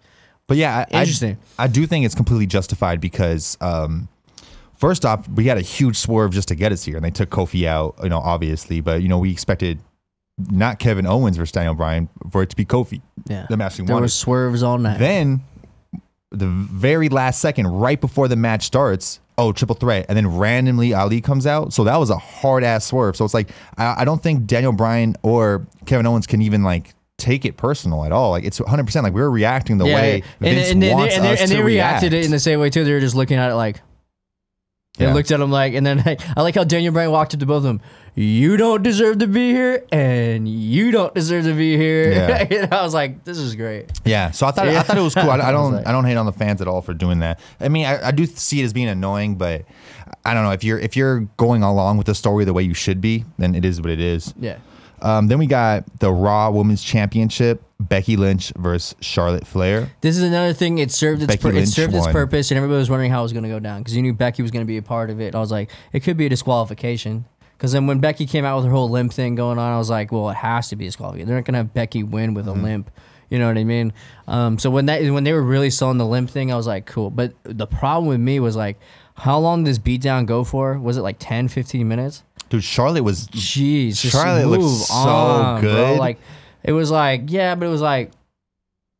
Yeah, I could see it being boring, but I'm saying like she got over, man. She was just whooping ass the whole time, just laughing about she was hurt it the whole time. So it was like, you know, and it also puts a lot on Becky to like sell it. Like, is she really hurt or like they're selling that injury? Yeah. You know what I mean? But it's like, that's a long time. Like, there was a couple of times she had to go on it and it was like, okay. Yeah. You know, and then like if she's that hurt and she gets put in a submission on the knee, that was a mistake. Cause it's like, all right, like I get we're like trying to be like whatever, but like a submission on a broke ass knee like that. Yeah, done for. You know what I mean? And they'd even sell that like, oh, she has such grit for tapping out. It was like a normal submission on your broke leg and you got out of it. So before the match could end, we had Ronda Rousey run out. Which you saw coming, and she didn't even hit Charlotte. She went right for Becky, which at first was like, and then she just hit her, bam. And I was like, yep, right. That disqualifies Charlotte. Becky's in it. Yeah, so most people watching, if you did expect Ronda to come out, she was going to get a double DQ just for them to do some bullshit, have Charlotte disqualified and Becky disqualified, so it'd be a triple threat match at WrestleMania. But she did something a little smarter, I'd say, and just only attacked Becky to make sure Becky is, cut out the middleman. And then Ronda had a good time there. She did her little smiles during it. Ronda's playing to it. This whole thing is a setup just to get people riled up. Well, yeah, obviously. I think that's so yeah. People my riled thing has never up. been. I've never been confused about Ronda Rousey and it not being a work. I always 100% understood it being a work. I was a little like, honestly, personally, knowing Ronda Rousey through like all the UFC fights and everything, when the whole Travis Brown thing happened, her husband, and it was like. She put her, like the husband's head on top of like the hand. And it was like, oh, now it looks like a dick, right? And it was like, ooh, like knowing Ronda Rousey's past, that would probably piss her off in real life. I actually have no doubt in real life she got real fucking pissed. and then maybe have to like in real life be like, hey, I'm sorry. You know, maybe I went too far. You know what I mean? But like, or maybe they, like Ronda suggested it and maybe not, but like, I like personally, like if Ronda didn't see that coming and that came out, she for sure got mad. Yeah. But right now they're killing it to a point where like, I don't know. I mean, you can get mad and still like, be at work, you know? I almost went too far. I was like, Montreal Screwdrop. Like, is it real? Is it not? What's your debate? But like, yeah. I mean, I would understand that. You know, it's a little too far, but I definitely understand what you're saying because a lot of people that are marks are saying one thing and they are completely wrong. You know, like everybody thinks like these predictions are so fun. Like everybody thinks they understand what's going on, and then you see like most of the time a lot of people are wrong. It's adding a lot of fun to the match. Yeah, it's making this main event worthy. It's making this media wise outside, and it's perfect. Think about it. ESPN, all these media sites, they're playing to it. Yeah. They're posting these Twitter messages, they're doing all this stuff. It's building this as an actual like main event that everybody in the world wants to watch, not just wrestling fans. And I'm here for it. Fuck it, man. They're nailing it. Nailing it. If you're really thinking about it, nailing it. I've been hyped about Ronda Rousey at WrestleMania this whole time, but the more this shit goes on, the less hyped I am, to be honest. It's just I think she's not doing good at it. No one asked for a soft take right now, right? I'm just kidding. I'm joking. Are you getting more hyped? Are you getting more hyped from it? Huh? From all the shenanigans and shit? Like, I don't need a Becky hurt on her leg for 3 months. I think I know both sides too much to be like, I'm just pumped in general about what it is. I like Becky's storyline right now. I'm not pissed about the man thing. People are pissed off because like, I'm tired of this man thing. It's like, it's a gimmick, but Undertaker's still the dead man. It's gonna happen. Like, you know what I mean? It's like, it's okay. Yeah. No, but I do think there's an art to, you know, selling a work. You gotta put the person. I don't think you gotta put the person that's over, man. It's like it is what it is. I bet you right now, 6 months ago, they were like, Becky's gonna be in the main event with Charlotte and Ronda. The main like actual story they were wanting to do was Ronda Charlotte Mania. They showed that when Ronda came out on her debut and got in Charlotte's face. Yeah, that's what they wanted to do this WrestleMania. That was their main event. People have been talking about for the whole time. But Becky got over. And now it's like we're doing a 3-way, son. Let's get it. so I'm hyped for it. That again for me. That was a clean push. Yeah, no, I'd much rather it be a triple threat than a 1-on-1. I know a lot of people don't agree with that, but I love Charlotte. I mean, the only reason Becky. I didn't, I'm okay with it too. Fan. The only reason I didn't want to, I wanted that 4 horsewomen thing. But then I explained how maybe we could still do the 4 horsewomen thing and sell it as hype. You know what I mean? Imagine them all getting beat up by the 4 horsemen from the NXT, everything. They're just beating up Sasha, Bayley, moments. And Becky, WrestleMania is just moments. And Charlotte's just on the thing going like, screw it, and join them. Oh, they win. Ah! You know you'll be hyped. I'd stand up and just... Let's move on to the last match, right? While I'm there. So we got the last match, bro. The Shield versus Drew McIntyre, Bobby Lashley, and Baron Corbin. Probably wearing the same clothes. And I remember they said fucking... What is his name? Leo Rush was going to be there, and he wasn't. I wonder what happened with that. That's how they advertised it on Raw. I mean, that's what's so. I know it doesn't matter. I just want. It was interesting to me. That's what's so bad about this, the whole power thing. That's why I was like, it made sense when I pitched the prediction thing of like Triple H is behind it. I still think Triple H is behind it. It could happen. It's just so much storylines going on right now that it's have to like sneak it in. I think that's how you take out Batista. He's gonna get all these dudes to take out Batista. And that's how you're gonna know they're all maybe on Triple H's side, and he's been doing this from the start. I don't know.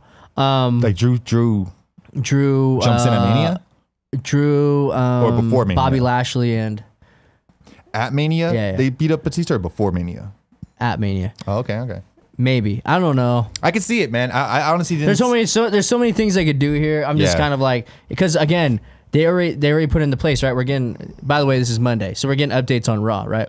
And it's a no holds bar. Yeah, Triple H and Batista. Are they already setting this up? Well, I thought they were setting up Roman versus... And now it looks like they're setting up Roman Reigns and Drew McIntyre, which, you know, you can be like, well, are they going to bury Drew because they're not going to have Roman Reigns lose? But, you know, it could be like a Baron Corbin, Drew McIntyre combo versus Roman Reigns, and Roman Reigns is going to overcome all the odds and win. Or should you just make Drew McIntyre look hella strong? How do you approach this? Or is it like Roman Reigns with Dean Ambrose in his corner versus... I don't know. Yeah. How do you approach this? Because then again, like I still think that thing might happen where this is the last time the Shield comes together. But what if the Shield comes out and takes out Brock, and that's how Seth gets that title? That'd be hype. Hype. Yeah, I wouldn't like that. I mean, I understand you got to keep Brock Lesnar looking Seth strong. ain't But I don't think it takes Brock by all of the himself. Shield to take out Brock. Oh, Seth's beating Brock by himself? She did it already with the Money in the Bank. No, he didn't. Brock beat Cashed in? Seth. Oh, but that was different. Why is that different? That's what I'm saying. There's so many things they could do. Different. I don't know, man. Different. What is he? What did he claim? The Master of Opportunity or whatever? He's not, something of opportunity. No, he's the King Slayer. Now he's gonna be the Beast Slayer, right? Well, Slay the Beast. Because of the Money in the Bank. I remember he was going by something of opportunity, and Yeah. I think this. I didn't really like that whole run of him being champ with the Authority. I thought it was weak. Oh yeah, but I mean, not weak. It was fun, but it wasn't like, okay, I'm over it. It was what it was. But I mean, all right, man. So this is the only one you got wrong. It is the one I got wrong. the Shield correctly. It's weird that last week you got one more correct than I did. Yeah. Right? You got 5 out of 7 and I got 4 out of 7. Yeah. This time I got 10 out of 10 and you got 9 out of 10. So that leaves us tied right now at 14 apiece, correct? Yep. Hell yeah. So since I had to take my shots last week, I got you a little shot, little Grey Goose buddy right here. It's bigger than a shot, though. So I'll let you pour up your own shot because I was pouring my shots. Your shot glass is right there next to Brock Lesnar. And oh, here comes the pain. Look how much bigger Brock Lesnar was back in the day. Was he on steroids? Let's not go there. I don't know, man. But he looks big right there. Look at this. He looks gigantic. That's a big Dude, that's man. a great game, man. Big man. All right. So on the Raw, He might mountain me. If we on the haven't fought same in a while. Raw that had the NXT guys come up, right? Yeah. We also got earlier that day, ESPN announced the beginning of the Hall of Fame. Some beautiful shit. Are you with me here? You look confused. Very. You told me to pour a shot. Now you're just hitting me Take a some shot. other That's what I'm stuff. saying. We're moving on from Shield. Unless you have anything else to say. So, hey, honestly. I'm sorry. Okay, look. The reason why I picked Baron Corbin, Drew, and it seemed too good to be true. Right? It was like last time Shield's going to go. Like, if it's the last time the Shield's doing anything, then they should lose, right? And I thought, like, they would do something screwy. And, like, because it's too good to be true with this whole comeback, that they would lose. Mm-hmm. They didn't take that route. I guess I should have saw that coming. Those but are your same thoughts with Angle and yeah, Mania. and then, like that I he's said, it gonna was supposed to be lose. like a CCC, you know, and you're like, it's too big to be true, and then you switch it, you know, like I said earlier. But I mean, it was like, all right, fine, they won. I was happy with it. Honestly, personally, I wanted the Shield to win, so I was like, okay. You know, I'm not sold on this power trip thing. It was weird. You know, like, what would you do with that win for those guys? But I mean, it's like, it was cool. It was a good match. I loved the hell out of the match. It was fun to watch from start to finish. Reminder of how good Roman is. Yeah. Yeah, Roman killed it, and then like the power bomb to put people to it was fun all the way through, right? Yeah.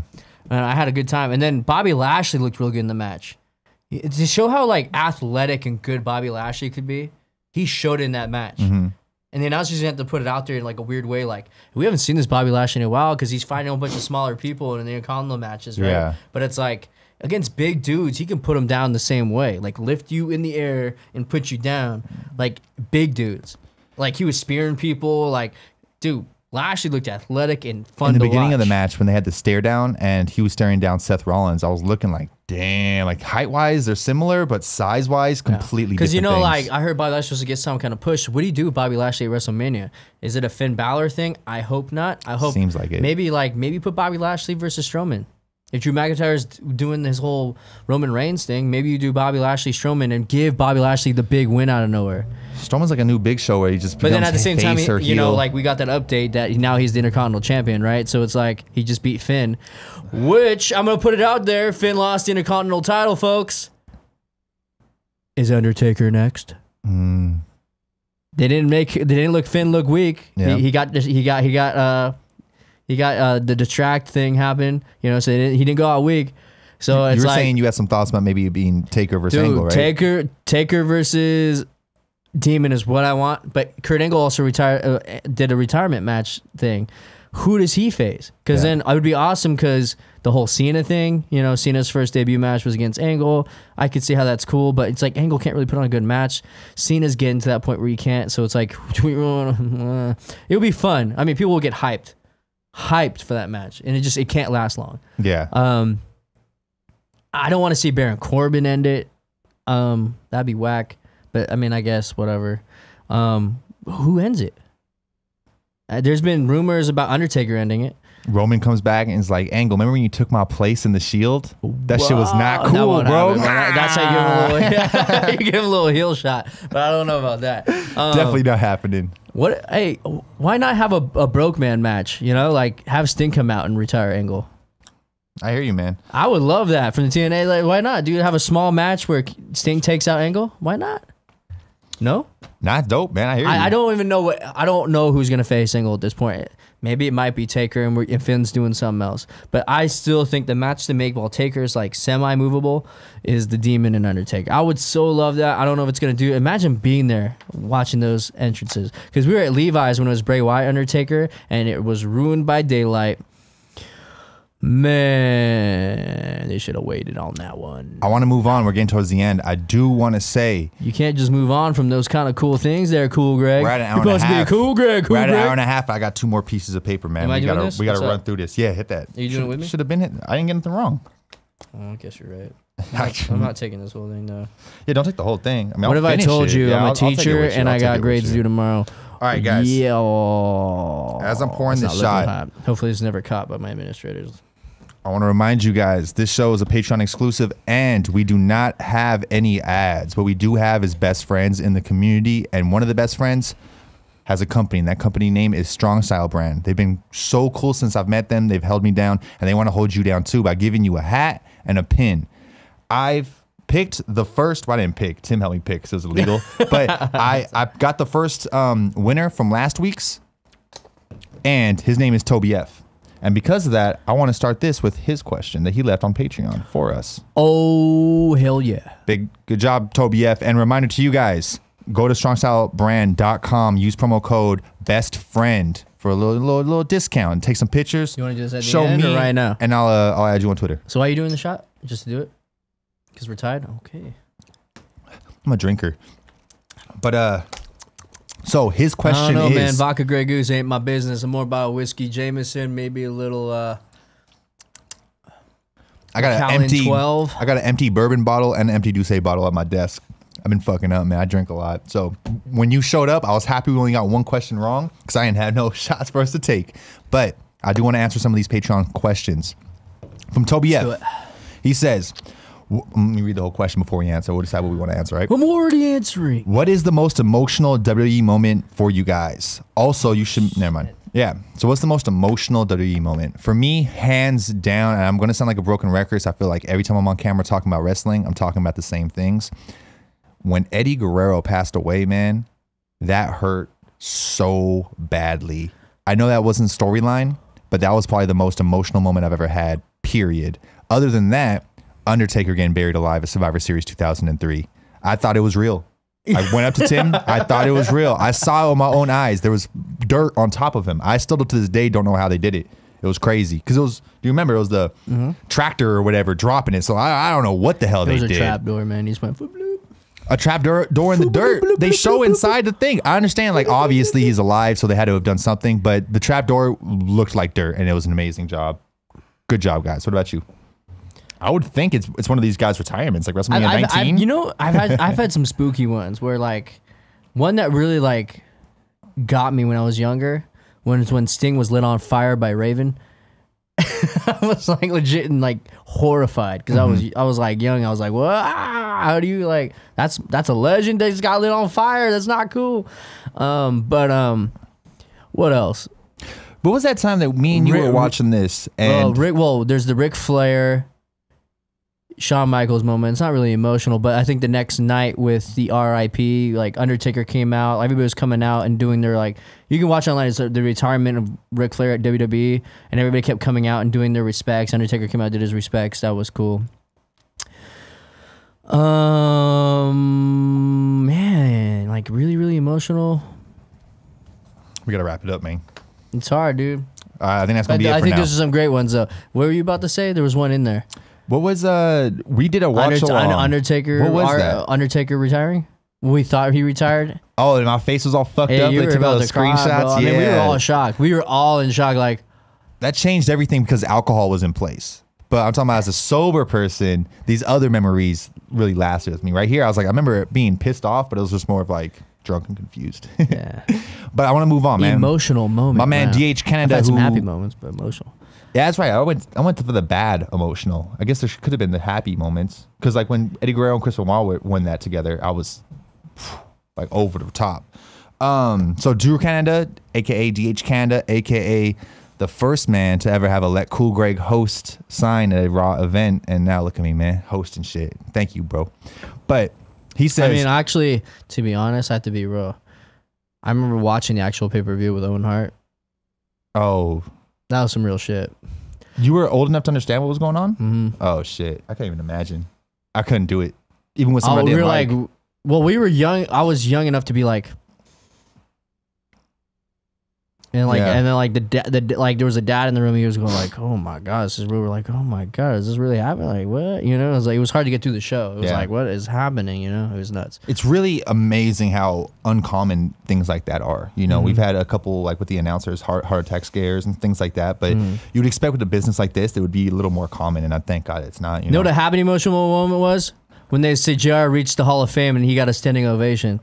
oh shit, dude. And JR got, and Now we got then JR, it got louder and AEW louder, gang. and everybody started screaming JR, and JR started crying, and then Jerry Largo started clapping too, and they were all crying. Then I was like, at home, I was like, oh man, it's Yeah. Dusty in this house because I'm losing it. I right got now. you. It's Dusty. You sound like a WWE announcer, bro. Like Corey Graves, that corny shit. So DH Canada says, what are you guys' thoughts on the Ronda versus Becky Twitter feud? Especially the part where Ronda called Becky's armbar fake and she didn't care about the script. She was going to beat the shit out of Becky next time she sees her. I guess Rebecca we already Quinn. kind of touched on that a little bit. Yeah, we touched on that. My idea is this shit's corny. I kind of hate it, but it is good for business. It's selling the hype. Everybody's It's talking getting to me about everybody it. in the world involved, man. 100%. Is how you wanted to say? I think that was it. Yeah. Because we talked about it a lot. So Kyle thank you for the Stevenson. question. Kyle Stevenson. Kind of wrestling. I love you guys. What's up? Shout Kinda out, shout out, wrestling. bro. Remember that's what started all this. All man. it is. We stole their logo in the beginning. The We did. little, That's the how we little had to do it. mankind We had to thing. do it, I hit up my boys kind of Because it wrestling was like, that hey, good, you know what I'm didn't saying? you guys We have used to do one? the prediction league, and then like I just got too busy and forgot to do it all. Now we have our own alcohol infused, man. Jeez. I even had to hit Kyle up about like, hey bro, I'm late with these picks. You want to put them in real quick, style? And he does it. He did it the one time, and I There didn't you want to do go. it again because I kept being late. I was like, I just need to step out of this thing. I'm sure he'd rather you send him late than step out. But so Kyle Stevenson, my brother says, last time WrestleMania was in NY/N New Jersey, we had a pretty awesome stage with the Brooklyn Bridge and the Statue of Liberty above the ring, which is one of my favorite Mania stages ever. What is your favorite Mania set?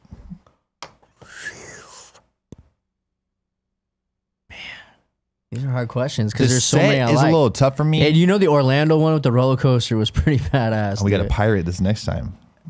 The pirate ship in No, that's not coming this up. one. Yeah, but the next Yeah, one, yeah, Tampa yeah. Bay, we get the pirate. Oh, ship. you're right. Sorry about that. Yeah. Yeah, I wonder what's gonna be this year in New York. We're gonna be there. Is it gonna be the same setup? It's like New Jersey, right? Yeah, no. Yeah, it's in New Jersey, New York. It's the same place, MetLife. So it's not New York. They right? act Isn't like New it's York? New York, but it's Okay, New Jersey. okay. You know, but Their logo's hella sick where they got the It's where the New York fucking- Giants play. They got the little helicopter and everything going around. It's kind of like a the little Niners town. in Santa Clara. It's the same shit. I can't go to San Jose unless you Hey, bring honestly, me, bro. the Levi setup wasn't bad. That was fun to see from It's a my first little early. WrestleMania. Yeah. But my favorite WrestleMania of all time was X7, Okay. and I like that setup. I like their logo. Well, actually, it wasn't even, like, I like their logo. It wasn't a great setup, but I like their logo, and that's when they went really hard. You know, like the New York one was really actually, if you look back at it, it was really cool. Well, WrestleMania 20 was also in New York, and I loved it because it wasn't so much the You know what? setup, but the background screens. Because when Kane I'm gonna- came out, I'm gonna have to all s- the buildings were on fire, and that was I'm gonna have fucking to say, beautiful. man, I went to Dallas. Oh no, that's it. That's it, bro. I went to Dallas. Hey, I was part of that 100 1000, and I had Yeah. some good seats, dude. And it was like, I was perfect with that giant jumbotron. Like being a part of a crowd that big when Stone Cold came out, I've never heard anything like that in my life. That's why I might be deaf in one I'm ear. one of those guys that get I'm not drunk. gonna lie. I'm one of those guys that get drunk every night, and about 3 a.m, I go on eBay and search up like WrestleMania chairs and stuff like that. And one of the things I did come across was like a fan made WrestleMania 32 poster, and every time I see it, I fucking want to buy it because it's beautiful. Dude, I saw a stage jump off bro. that like dude, the stage was so big, Yeah. and the place was so big. There was 101,000 people. That's the weird and thing. the coolest thing I've ever seen. And there's none of the videos online about this. When Bray Wyatt came out to confront The Rock, and people got hyped because Bray Wyatt wasn't supposed to be there, right? Yeah. And he came out with his little thing, and everybody, dude, 101,000 people had their lights out. It was one of the coolest things I've ever seen. They were all doing their thing, and Rock even had to talk about it because it was so lit up. You could see the Rock in the actual ring because everybody was doing the lighter, and it was like 101,000 people. Yeah, like you should look back on it, like watch that WrestleMania. It was, man. Yeah, so that's a lot of that's due to the and it was crowd. It was like that was the first time they did like a video floor all the way down too. Hurry up. So legit. Hell yeah! All right, then we got my brother. But the man, Orlando what's up? one was sick. They were super high, and everybody could see them, and they had the roller coaster in the back. The one Tim went to? Yeah, no, he didn't go to Orlando. He went to Miami. He went to Miami. Orlando, which one? What number was that? Orlando was the one where the Hardys returned. That's Taker. Oh, 33? That's when Taker went out. Oh, okay. We all watched it here. I don't remember the didn't setup really from actually go 33. out. I don't remember the setup, to be honest. How was the setup in New Orleans? That looked tight with the huge mask. Beautiful. It was so good. Dude, they started doing like they did a whole bunch of. Dude, Charlotte's entrance was sick. Dude, I loved Seth Rollins' action was sick with the Game of Thrones thing. I loved everything about that. I had real quick to go off on that. I had cheap ass tickets, so I was just moving it from best friends to best friends and trying to figure out where I could figure it out. And yeah, I remember seeing the match, like different matches from different perspectives throughout the arena, and every time I was like, "This is like, I'm so happy I went to this specific one." Like 32, I should have went. I really wish I went to, but god damn, man. Also for this WrestleMania 35 shit, I'm gonna buy the pin set, so I'm gonna have all my pins. So I'm gonna have 35 years worth. It's gonna be beautiful. But so yeah, I think that's our answers, Kyle. Then we go to my man Eric. What's happening, bro? We got Eric. It's Eric Orellana. You're my homie, but I just don't know how to say your last name. Sorry about that if I slaughtered it. So we got what storyline Who's the biggest noob in the room? What storyline? What storyline / match are you looking forward to at Mania now that Fastlane is done? Oh shit, you got this one in quick. Not gonna lie, I wasn't hyped for Batista versus Triple H on promo, but the promo got me hyped. So he's talking about Raw. Sorry, I left out some words because I'm drinking. So you're more hyped about Triple H Batista than anything else. He wasn't hyped, but now he's hyped, is what he's saying. Oh, so what you were not hyped about, now you're hyped about. What we are hyped about, yeah. He's saying he was hyped for that. I was hyped for Batista versus Triple H. One of my favorite WrestleManias. Selfishly, WrestleMania 21. I'm if Samoa Joe and John Cena happens, I'm gonna be into the match more than I need to be. I want Angle versus Cena, and I'll be in it. If you want Angle Cena, see, I'm cool with either, man. Who's Angle gonna get? Is it gonna be Undertaker Angle? I'll still be down for that. What is it? Undertaker Demon? I'm still down for that. I think. See, because you said something earlier about John Cena. Hey, like, why not Sting? Sting just come back and face Angle. I'm all for that too. Hell no! Oh my God. Do it. That's like Sting come back and face Wasn't Shawn Michaels Taker. supposed to come back? I don't know. Let him retire another man. Shawn Michaels Angle. did come out for Ric Flair's birthday. Just saying that, so he's been on the set. What if he comes out to retire Angle as well? Maybe that's Shawn Michaels retiring too many people. I think it is. Personally. I don't think it. Too much. I don't know if Shawn Michaels, because obviously Shawn Michaels is a legend. I don't think it adds the right kind of hype, especially with this WrestleMania. They're not going towards the marks. They're not trying to put Asuka in great matches. They're trying to put Ronda Rousey in great matches. I don't think bringing Shawn Michaels back Who does Asuka brings that attention. Damn, man. But hold on, let's stick to these questions because we're already longer than the last episode. That's all good, man. There's plenty to talk about. Fastlane handled a lot I thought of this business. one started off a little weak, but I think we're there. I think it's a good. Oh, you think this episode started weak? I thought it did, but I think we're here. Know. I did the whole Hulk Hogan thing. I'm sorry. No. Who's mad? You're mad. I have a running a bit saying not on my show. So I'll let you speak because I respect the fuck out of you. But I wanted to cut you off and be like, not on my show. But to be real, my biggest problems with the beginning is I was reading every single comment left, and they said they wanted Raw and SmackDown reviews. Honestly, I don't think I have it in me to be able to like read back. So I think we should try to focus on the pay-per-view. In the future, I mean, obviously we're staying with this, and our next show will probably be after WrestleMania. It's all on you. It's your show, dog. I'll do whatever you want to do. If you want to start doing, tell me in the chat. If you want to start doing Raw and SmackDown, I'll be here for you, man. Yeah, just I might not be able to be here every time, but I'll be here for most of them. I'll make it work. Yeah. All right, I'll be there for you. But knowing Greggy, if you ever can't make an episode, I wonder who the fuck he's gonna replace you with. Him? Knowing him.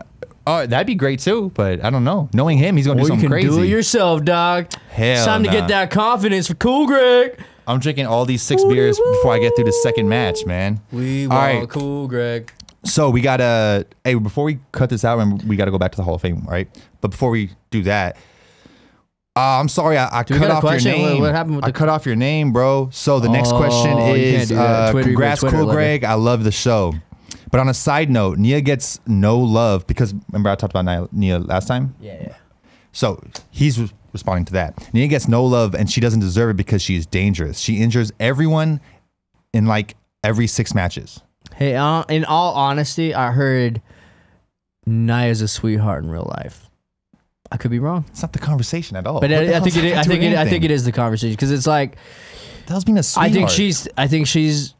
Whew, that's too big to say. She's like, I think it's appropriate to say she's the big show of the women's wrestling. She's very necessary, and she needs to be there. Yeah. I got another question for you. Go on. Because she's so big, like she's a very powerful woman. She can hurt people, and I don't think she means to hurt people the way she does. Yeah. But why she throw Sasha through that table, man? She didn't even hit the table. She just threw her over the table. What the fuck was that about? Hey, you know, I started laughing right away because I thought about that. Like when she flew, I was like, is Sasha okay? Because if Sasha's hurt, there's no coming back for Nia. Bruh, there's no coming back. Sasha looked like done a deal. Because like a Sasha, paper airplane. The way she flew over the table, she went farther than I thought. She hit that wall so hard. I was like, oh my god, she's broken, dude. Yeah. I was like, Tim was like, she's going through the table. She's going through the table. Oh no. She went whoop, and then like later on, she was just like, just sitting there. I was like, so funny, man. Yeah, no, you know what? I get it. People are mad at her because she has hurt people, and she's heard a lot of storylines because of that. So people are mad, but you know, it's not like I've heard some. I haven't heard anything bad about it. I think all the girls like her, and she's trying, and she's the big giant people. So she tries to do overpower moves. I think she's learning, but maybe they need to be a little more safe with her moves in the meantime while she's still learning stuff. Yeah. But I think that's more of like a, who knows, man. Yeah. I don't think we know the full story there. It is what it is. That punch looked real though on Becky, but maybe she meant the whole. I don't know. Yeah, you never know what they talked about beforehand. You never know. Like, but that black guy was real. I do want to bring it back. But I bet $100 there's no beef between Nia and Becky Lynch in real life. I'd bet my life on it. I don't think he's. But that's what I'm saying. You brought up she's a nice girl. There's no beef. I don't think he's getting at that with his question. With his question, he's saying cool, Greg. You threw a lot of respect on her name last episode. But the way she's sharing people, she doesn't get that respect. Yeah, so it doesn't matter if she's nice or not. Yeah. I mean, I guess it does matter, but like not for this specific question. I think how she's established herself as the big, like giant involved in the women's wrestling, like she sold that well. Yeah. She took that role and she's actually nailed it. But she has hurt too many people to a point where it's just like, that's why I think personally she doesn't deserve a title right now. She doesn't deserve a tag team title right now until she steps her game up. 100%. But I'll put respect too because she sold that shit. I want to say one thing is you're talking about how like you don't know if that was real or not. Like when she punched Becky, like do they talk about it beforehand? Like because those I'm sure Randy said like sock me up to fucking Lesnar that one Survivor Series. About that, yeah. Like and I want you to open me up for real. You know, like I'm pretty sure something like that happened or whatever. Open up for me. You know, those conversations that aren't including Vince McMahon kind of thing. For this one, dude, Shane versus The Miz. Shane I hope he got the okay from The Miz to like be that grimy. He was like, I'm not saying he hurt him. When he choked up his dad or? No. That was obviously okay. But I'm talking about, I'm not saying he's going to hurt Miz, but like, dude, he was like, Shane's an old man. And he was kicking at his face, at his neck, at his upper chest. Like every shot looked like if you moved a little bit, you're going to get hurt. There was some moments where I was like, Shane's really hurting, bro. Like I know it's fake, but I'm just saying like not fake, but you know what I'm saying. No, I think he was fine. I do think he was fine. But I'm saying like that was one of those ones. I do think there was a conversation. I think the people sitting around like, make it look dad real. maybe didn't get like the memo that he was gonna get choked and thrown to the chair because their faces went immediately like hell no. You know what I mean? Like they didn't talk about it maybe, but it was like I was like, there's no way they got that whole family involved in the storyline. Like they looked mad. Yeah, but it was like well, those are randos, right? I don't know if they were randos. I feel like those either the guy next to his dad or the guy right behind his dad was like they were rocking Miz shirts, shot the whole time. They're all wearing Miz and Shane shit. So I was expecting like they're all family maybe. That's interesting. So, but it was like, you know. All right. Obviously he was in on it. It was just not like, you know. All right. So that's the Nia thoughts. My thoughts are, yeah, dude, she's hard to work with because I think she's too destructive. And it's a good thing for her. And that's like you said, she's supposed to be the enforcer, or not the enforcer, but like that dominant person. So I do agree with the fact that she does hurt people. But like, I think Sasha's the best in the world. And she took out Paige. Like there's people make mistakes and people do injure people. And I think Nia's done it a little more, but I do think she has a lot of room to grow. And like you said, I don't think she deserves a title right now. Deserves a weird word. I wouldn't like her to see her with the title right now. But I mean, when 2K. When you're trying to build the big man matches like they are right now with Tamia, and because Tamia's doing everything right. So it's like they're building that big man squad and they're doing it correctly, and it just Nia's in that spot where they have to keep pushing her in that direction. It's one of the best spots. Well, she doesn't deserve what she's getting, but it's like, you know, like she's the only one that can do what they're doing right now, and that's what they want to do. You know, they're not happy that she's hurting people, but it's like, I don't know. She's not obviously. I don't think she's doing it on purpose. Yeah. 100%. I do not think so and either. It's like one of those things. Like I don't think they're gonna give them the title anytime soon. I don't think she's getting a title anytime soon. But she's gonna keep getting that big man push. Yeah. Big woman push. So I think it was the year John Cena had the special edition 2K WWE game come out. And it might have been 17 or 18. It was definitely one of those. The special edition one was, if it wasn't Ric Flair, then it was NXT, and Nia Jax was on the cover of that. And that's when I first realized she's going to be the superstar. Like, she's the one. I wanted it to be Sasha. So before we move on with these questions, I want to ask you real quick, who do you think is going to be on the next cover of 2K? Tim brought up Becky, and I was like, that'd be great. There's never been a woman. Honestly, the way she's hot fire right now, is a good chance it's Becky. That'd be great. Was Ronda ever in there? Nah, Ronda's not in the game yet. It could be. Well, Ronda's about to disappear, so maybe not. But she's on that contract, so she's still around. So she'll be in the game. I would guess it was Ronda, but the way, maybe not. That's a smart choice. I think I'd put. Maybe now you're saying this. I'd put Ronda over Becky. I believe. But I mean, look at this chair, bro. Like, who's in the middle? The only one you notice. You know what I mean? Like, it's like, are you serious right now? It's definitely Ronda. You know, it's just one of those things. It could be Seth if he beats Brock. I believe Seth was. Was he already on there? Yeah, he was on the cover, and then the special edition was who hasn't been? Was Kurt Angle. I think Seth was on the last one. I might be wrong about that, but he definitely was the commercial guy. I remember to Burn It Down, and like he threw up. I mean, he like lit on fire the WWE like museum or whatever. That shit was dope. All right, so think about it. We can get back to it if you can't have an answer right now. Becky sounds legit. I also think Ronda. We're thinking female, Charlotte though? been on there. I could see that too. But I see a women wrestler being on there next because they're doing this whole main event thing. If it was a male wrestler, Finn. I don't think Finn sells like that. Yeah, but I think they would go Finn. I think he's over, but he's not there yet. Yeah, Finn's a weird one. I think that's why I think it's a women wrestler next. But it's like in a year if it's another male wrestler, I think we're very close to a Finn fucking title run. I mean, he came in with a title run with the Universal and got injured, so he should have been in the title run. They're holding off on this time. demon thing, hopefully for a certain somebody at WrestleMania. All right, let's get back on track, man. This has been great conversation. I feel like we're getting better as the time goes, and it sucks because we need to wrap up. There's a lot to talk about, cool guy. Will Patreon supporter, what's up? I call out Patreon DX supporters on the side of this Fastlane thing. I just saw that because of the Hall of Fame conversation. Who's better? We'll talk about it in a second. Here's a real question: who's better, NWO or DX? DX. No. All right. And DX was created to combat the NWO. After further review, that is a no-go. First down. What NWO do? Everything. All right, dope. Change the whole landscape. Dope. So we got Will Adams, Real P, Patreon supporter. But NWO, yeah. Don't be mad. Nah, because the DX shit, bro. They're taggers. NWO walked around every now and then with some fucking paint. No. DX is some taggers. The first taggers bro. were NWO on bodies. I was the first tagger, bro. Nobody knew what they was doing until I stepped in the game. You're like, you just got NW'd. Even my notes got tags on them. Don't fuck with me. DX never tagged Sasha anything. Behind her. Tags. DX never tagged Don't fuck with anything. me. They just didn't. What? They tagged a whole bunch of shit, man. You know who was all the first suck it sign? That was NWO. Boom. All right, so I didn't give no props to Suck It. I didn't think Suck It was dope. You know who just did the last? Who had the better song? Who had the last Suck It promo? Ronda Rousey. She did though, which is ridiculous. That's why DX ain't cool. I'm just kidding. Will Adams, proud of you, homie. This was great. What are your guys' favorite tag teams? Obviously, besides Boss and Hug. I'm just reading enough. I know you don't give a shit about Boss and Hug like that, but I do. I'm a big fan of favorite. I really like Bailey. Really? I'm a fan of Bailey. There's nothing to hate about Bailey. But what's there to like? She's a hard worker. She's really good. Exactly. I mean, all right, yeah. I like the sauce. I don't like her character. Personally, the hug thing, I do like that whole positive thing, that growth, positive mindset that she always kind of builds. I kind of like that, and I like how they always build that. I respect that.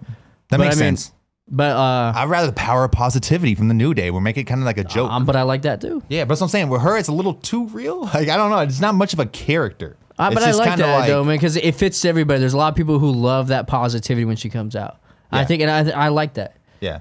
You know, sometimes time the fuck out. Why the fuck did Bailey and Sasha, the champs, come out before Nia and Tamina? What the fuck?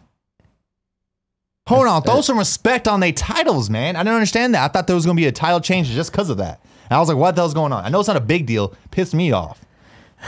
That's what I'm saying. I'm putting that out there. Hey, that's a little funny though. Well, yeah. You know how funny they used to put that in the storylines.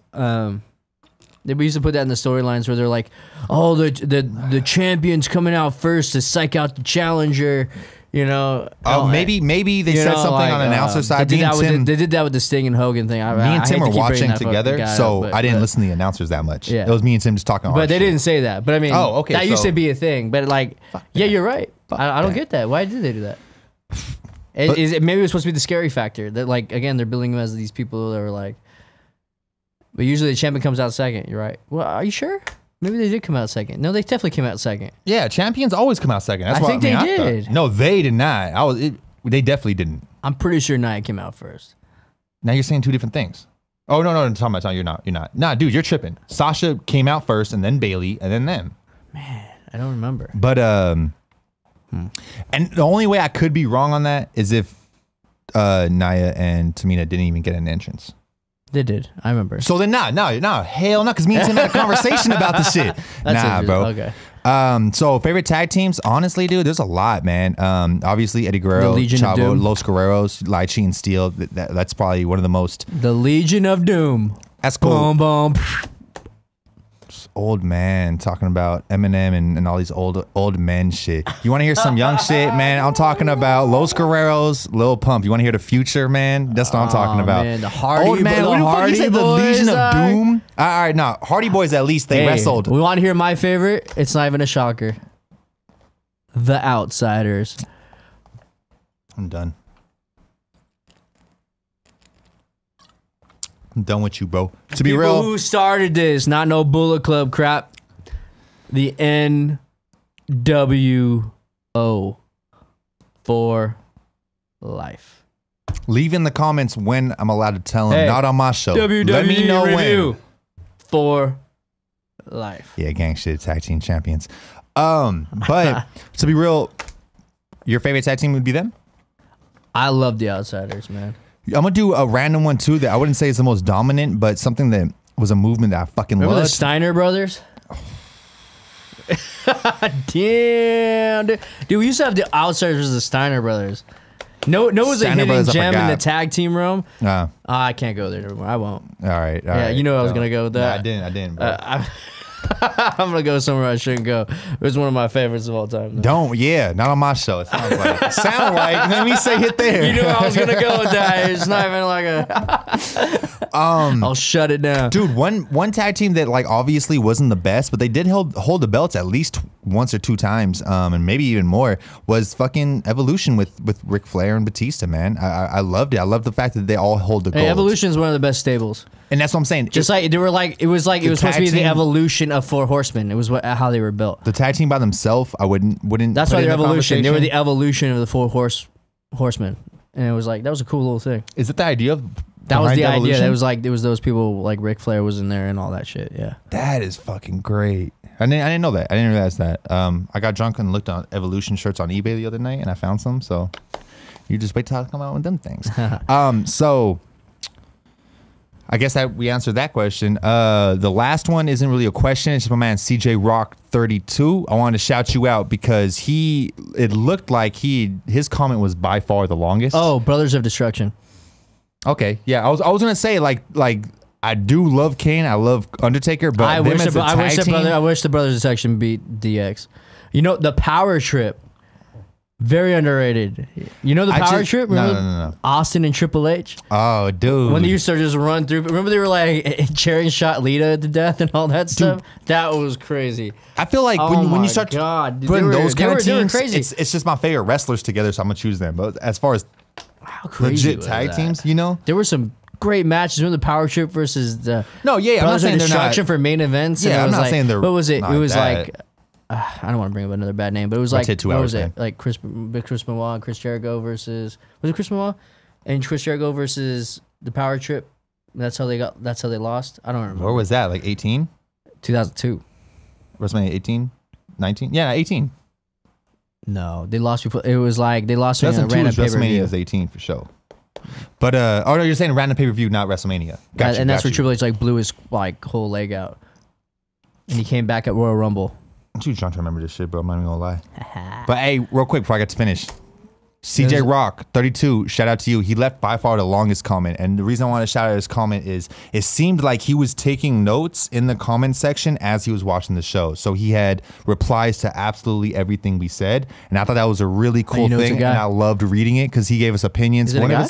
It's a guy. It's my homie. Okay. Kind of wrestling homie. He one of his opinions was he's like, I think you guys were completely wrong about, or not completely wrong, but he's like, I think the pre-show is unnecessary. I hate it. I never watch it. I watch wrestling to get recapped. I don't need a recap. And that was just one of the things he said. And I want to shout you out to say like, yo, I really appreciate the way you formatted your comment. Good shit, bro. Hopefully a lot of you guys do that too. Let me add one more last thing on the pre-show. Yo. What if the pre-show was used to highlight other wrestlers that are like on top of the world right now? What if the pre-show always selected some cruiserweight NXT guys? And be a step back. To have them on the mic. No, just not even on the mic. We have 2 hours. We extend the pre-show for like 2 hours, but it's for people who aren't on Raw or SmackDown. So no one gets screwed. It's for NXT and cruiserweight people, and they put on like 4 matches of people who are on top right now to showcase like the top talent down there. And the people who are like showing up to these events can watch those matches, and you can watch them on the pre-show. That'd be kind of cool, no? I'd be down for it, but at the same time, like I feel like the pre-show's only there to. Again, we had an hour pre-show of like them talking shit up, and then like we had one match, which was a great match again, but an hour. Yeah, but I mean, you gotta. But again, if you like what it is, I mean, it's all about it. You know, if you love those like legends talking, you know, like it is. We're over 2 hours. We need to wrap Booker this up. T's also a legend. It's been 2 hours. Yeah, you're right. Yeah, we need to wrap this up right now. So real quick before we go out, I want to hear quick thoughts, man.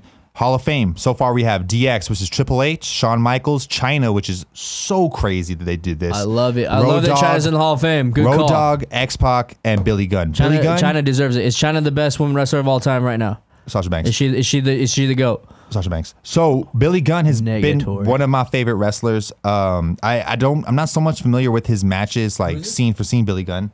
I fuck with, bro. The Faymaster? So, the ass man. So, what I'm saying is, ass man. Obviously, WrestleMania 20 is one of my favorite moments of my whole life. And I have 2 autographs. I have 2 autographs on it. One of them being Mick Foley, because he was in it, and I thought that was fucking dope. The other one, who wasn't a part of it, Billy Gunn DX. Because I felt like, I don't know if I'm ever going to meet anybody else in DX. I need to get him to autograph my baby right now. So, I'm so happy he's a part of it, especially with all the connects he has with AEW. Never expected that. Then we have AEW, or are you talking about APW? AEW. I met him through APW, but he's a writer, or he's gonna be doing AEW stuff. He was there for the announcements and everything. Like, nice. I don't know the exact role because I'm drinking. Yeah, we saw him at APW. Remember that in Daly City? That's why I got him to autograph that. Yeah, so that's where we met Matt Hardy before he came out at WrestleMania. Remember that? I've met a lot of people in APW. Shout out APW. Y'all still haven't followed me back on Twitter. I don't understand it, but whatever. So I'll fuck with y'all. I don't even have a Twitter. I need to get on my life. You really do. I'll be shouting you out. I'll be little baseball emojis every time. But I can't be 007 though. Well, I guess I can because I was named after James Bond. You know what I'm saying though. All right, so we have Triple H, who's the GOAT, man. Shawn Michaels, another GOAT. China, who I would have never expected. Shawn Michaels has a shitty history. What are you going to do? I'm just kidding. I'm joking. Shawn Michaels has a shitty history, but like, not like he fell off, just more like he just made dumb decisions. China lightweight fell off like really badly, but they did bring back the Dudley Boys. So I should have probably seen this one coming. China is so deserving of the Hall of Fame. It's ridiculous. Yeah, 100%. Road Dogg, obviously still writes for WWE. So what you gonna do? Oh, you didn't know? And then X-Pac. You better call somebody. Yeah, there we go. And 1, 2, 3 Kid about WWE In review. There we go. So then we also have Honky Tonk Man, who I also met. Hey, I got his love autograph. Honky Tonk Man, Hell dude. yeah. When I met him, he was like, check out my Hall of Fame ring. And he showed me it. And I left, and I was with my homie who doesn't watch wrestling, so I met him over in Stockton. How ridiculous is wrestling now? Remember we met Bret Hart in a random backyard in Sacramento? 100%. Hella weird. But hold on, let me finish this before I go off the topic. Jeez, Lord. So he showed me his Hall of Fame ring, and I left with my homie who doesn't watch wrestling, and I was like, I don't think he's in the Hall of Fame, bro. And I Googled it, and he wasn't in the Hall of Fame. Yeah, that's how you got So I don't know what Hall of Fame Now he's he is in, now but he be has real. a ring, and he's been had the ring. You probably like emailed him like, guys, I got a fake ring. I need this to happen now. Yeah, it's crazy. But, you know, I met him where Bailey used to train, which is really dope. So then we have Tori Wilson, Okay. Playboy. Hey, she was cover match with Sable. She was actually, my man's wife right my there. first like Playboy. I was like, I need to look this up. Let's do it. Yeah, dude. I I'm never really looked at excited Playboy about like that, but well, actually, I did. My friend had the China one because I was interested. I was only had like, the Christy Hemme one. I never got the. It was the China one. It was the Sable. first one. It's just like because my friend's dad always had it. And like Playboy doesn't even do nudes anymore, right? So it's like, but it was like China was the first one. I was like, I just have to see it. You And know, it was double ones. They had Yeah. Tori in front of Sable, and then Sable first it in was front of Tori. Tori. First it was Tori. Yeah. And then which were just like, what, you know? No, it was both of them together. No, that was the second. Oh, time. no, but the first the one second was time just had both Tori, of them and then it on the was same- Tori Sable. With the Yeah, reversible the next time covers. they came, and which was also just The hot shit, yeah. fire. Hell yeah, Man, hell yeah. you're not gonna see those days anymore. You're And not then gonna be- today, they added Harlem Heat, Nope. Booker T, Stevie Ray. dude, Booker T is one of my favorite wrestlers of all time. 5-time. 5-time. 5-time. And he made it started this future controversy before anybody with Hulk Hogan. I'm so mad. Wale like, Wale whoa. is, you know, I'm gonna say a friend of the show. I don't know if he watches Can't it or even be a not. I'm gonna say a Hulkamaniac friend of the show. anymore. But Wale My whole always life. does this thing Where's called your Wale Come Mania. here. Wale does this thing called Wale Mania every year, and a couple of days ago he announced that Booker T is going to be the special guest this time. And Mega Ran, you know, he's a big part of that shit and all that. So like, I've always wanted to go. Sadly, it's on Thursday, and I'm getting to New York this WrestleMania on Friday, so I won't be able to attend. But just knowing how excited Wale must be, if he knew, if he didn't know, just because I know he's a huge mark, the idea of having Booker T at his event the day or 2 days before he gets put in the Hall of Fame again. Let's go, man. Like that's really exciting for me. Dude, man. I love Booker T. Hell yeah, Booker T's He's one the of the shit. best. Stevie Ray's like, dope too, man. He's one of the I'm not best familiar with him. theme musics of all time. Both of them, dude. Remember Harlem Heat? But na na na na na Yeah. na na na na na na na. Can you dig it? Sucker. Damn, he was on some Uso shit right there, dude. We're fucking some tag team champs. Let's fucking go. All right, man. So I think that's it. Is there anything else you want to say? And I just want to give a shout out to all the people who showed us love in the first show. We didn't know what was going to happen here. This is all cool. Greg's happening. This is his show. It's fun to be a part of. You know, when he asked me to be a part of it, there was no way I was going to say no. I love talking wrestling with everybody who loves watching wrestling as well. Even if you don't watch wrestling, the love you were showing and the way you received us was really awesome. It's my I love watching wrestling. It's really, really fun for me. Obviously some people might like our takes or anything like that, or like how we talk about it, but I mean at the same time it's like it's something we love to do. We love to talk about it. Everybody's gonna have different takes, and we love hearing other people's takes. Is what gets us excited. 100%. Or how people talk about it. It's all about, you know, it's all fun to watch. That's why we're all here. It's a great, you know, it's fun. It's a fun thing to be a part of. I appreciate every comment, good or bad. Obviously, not obviously. Surprisingly, there was no bad ones. And the ones that we did get that really landed with me, other than the like, great job, you guys are naturals, were the ones saying like, I'm so happy to find a wrestling podcast that's positive. Like we're not here to shit on people. We're not here to tell you they got it right, they got it wrong, nothing like that. We're just saying what we enjoy, and we're just here to really just talk wrestling as wrestling fans, man. That's what we're here for. We appreciate all the support. Thank you guys so much for everything. But until next time, by God. WrestleMania, we coming.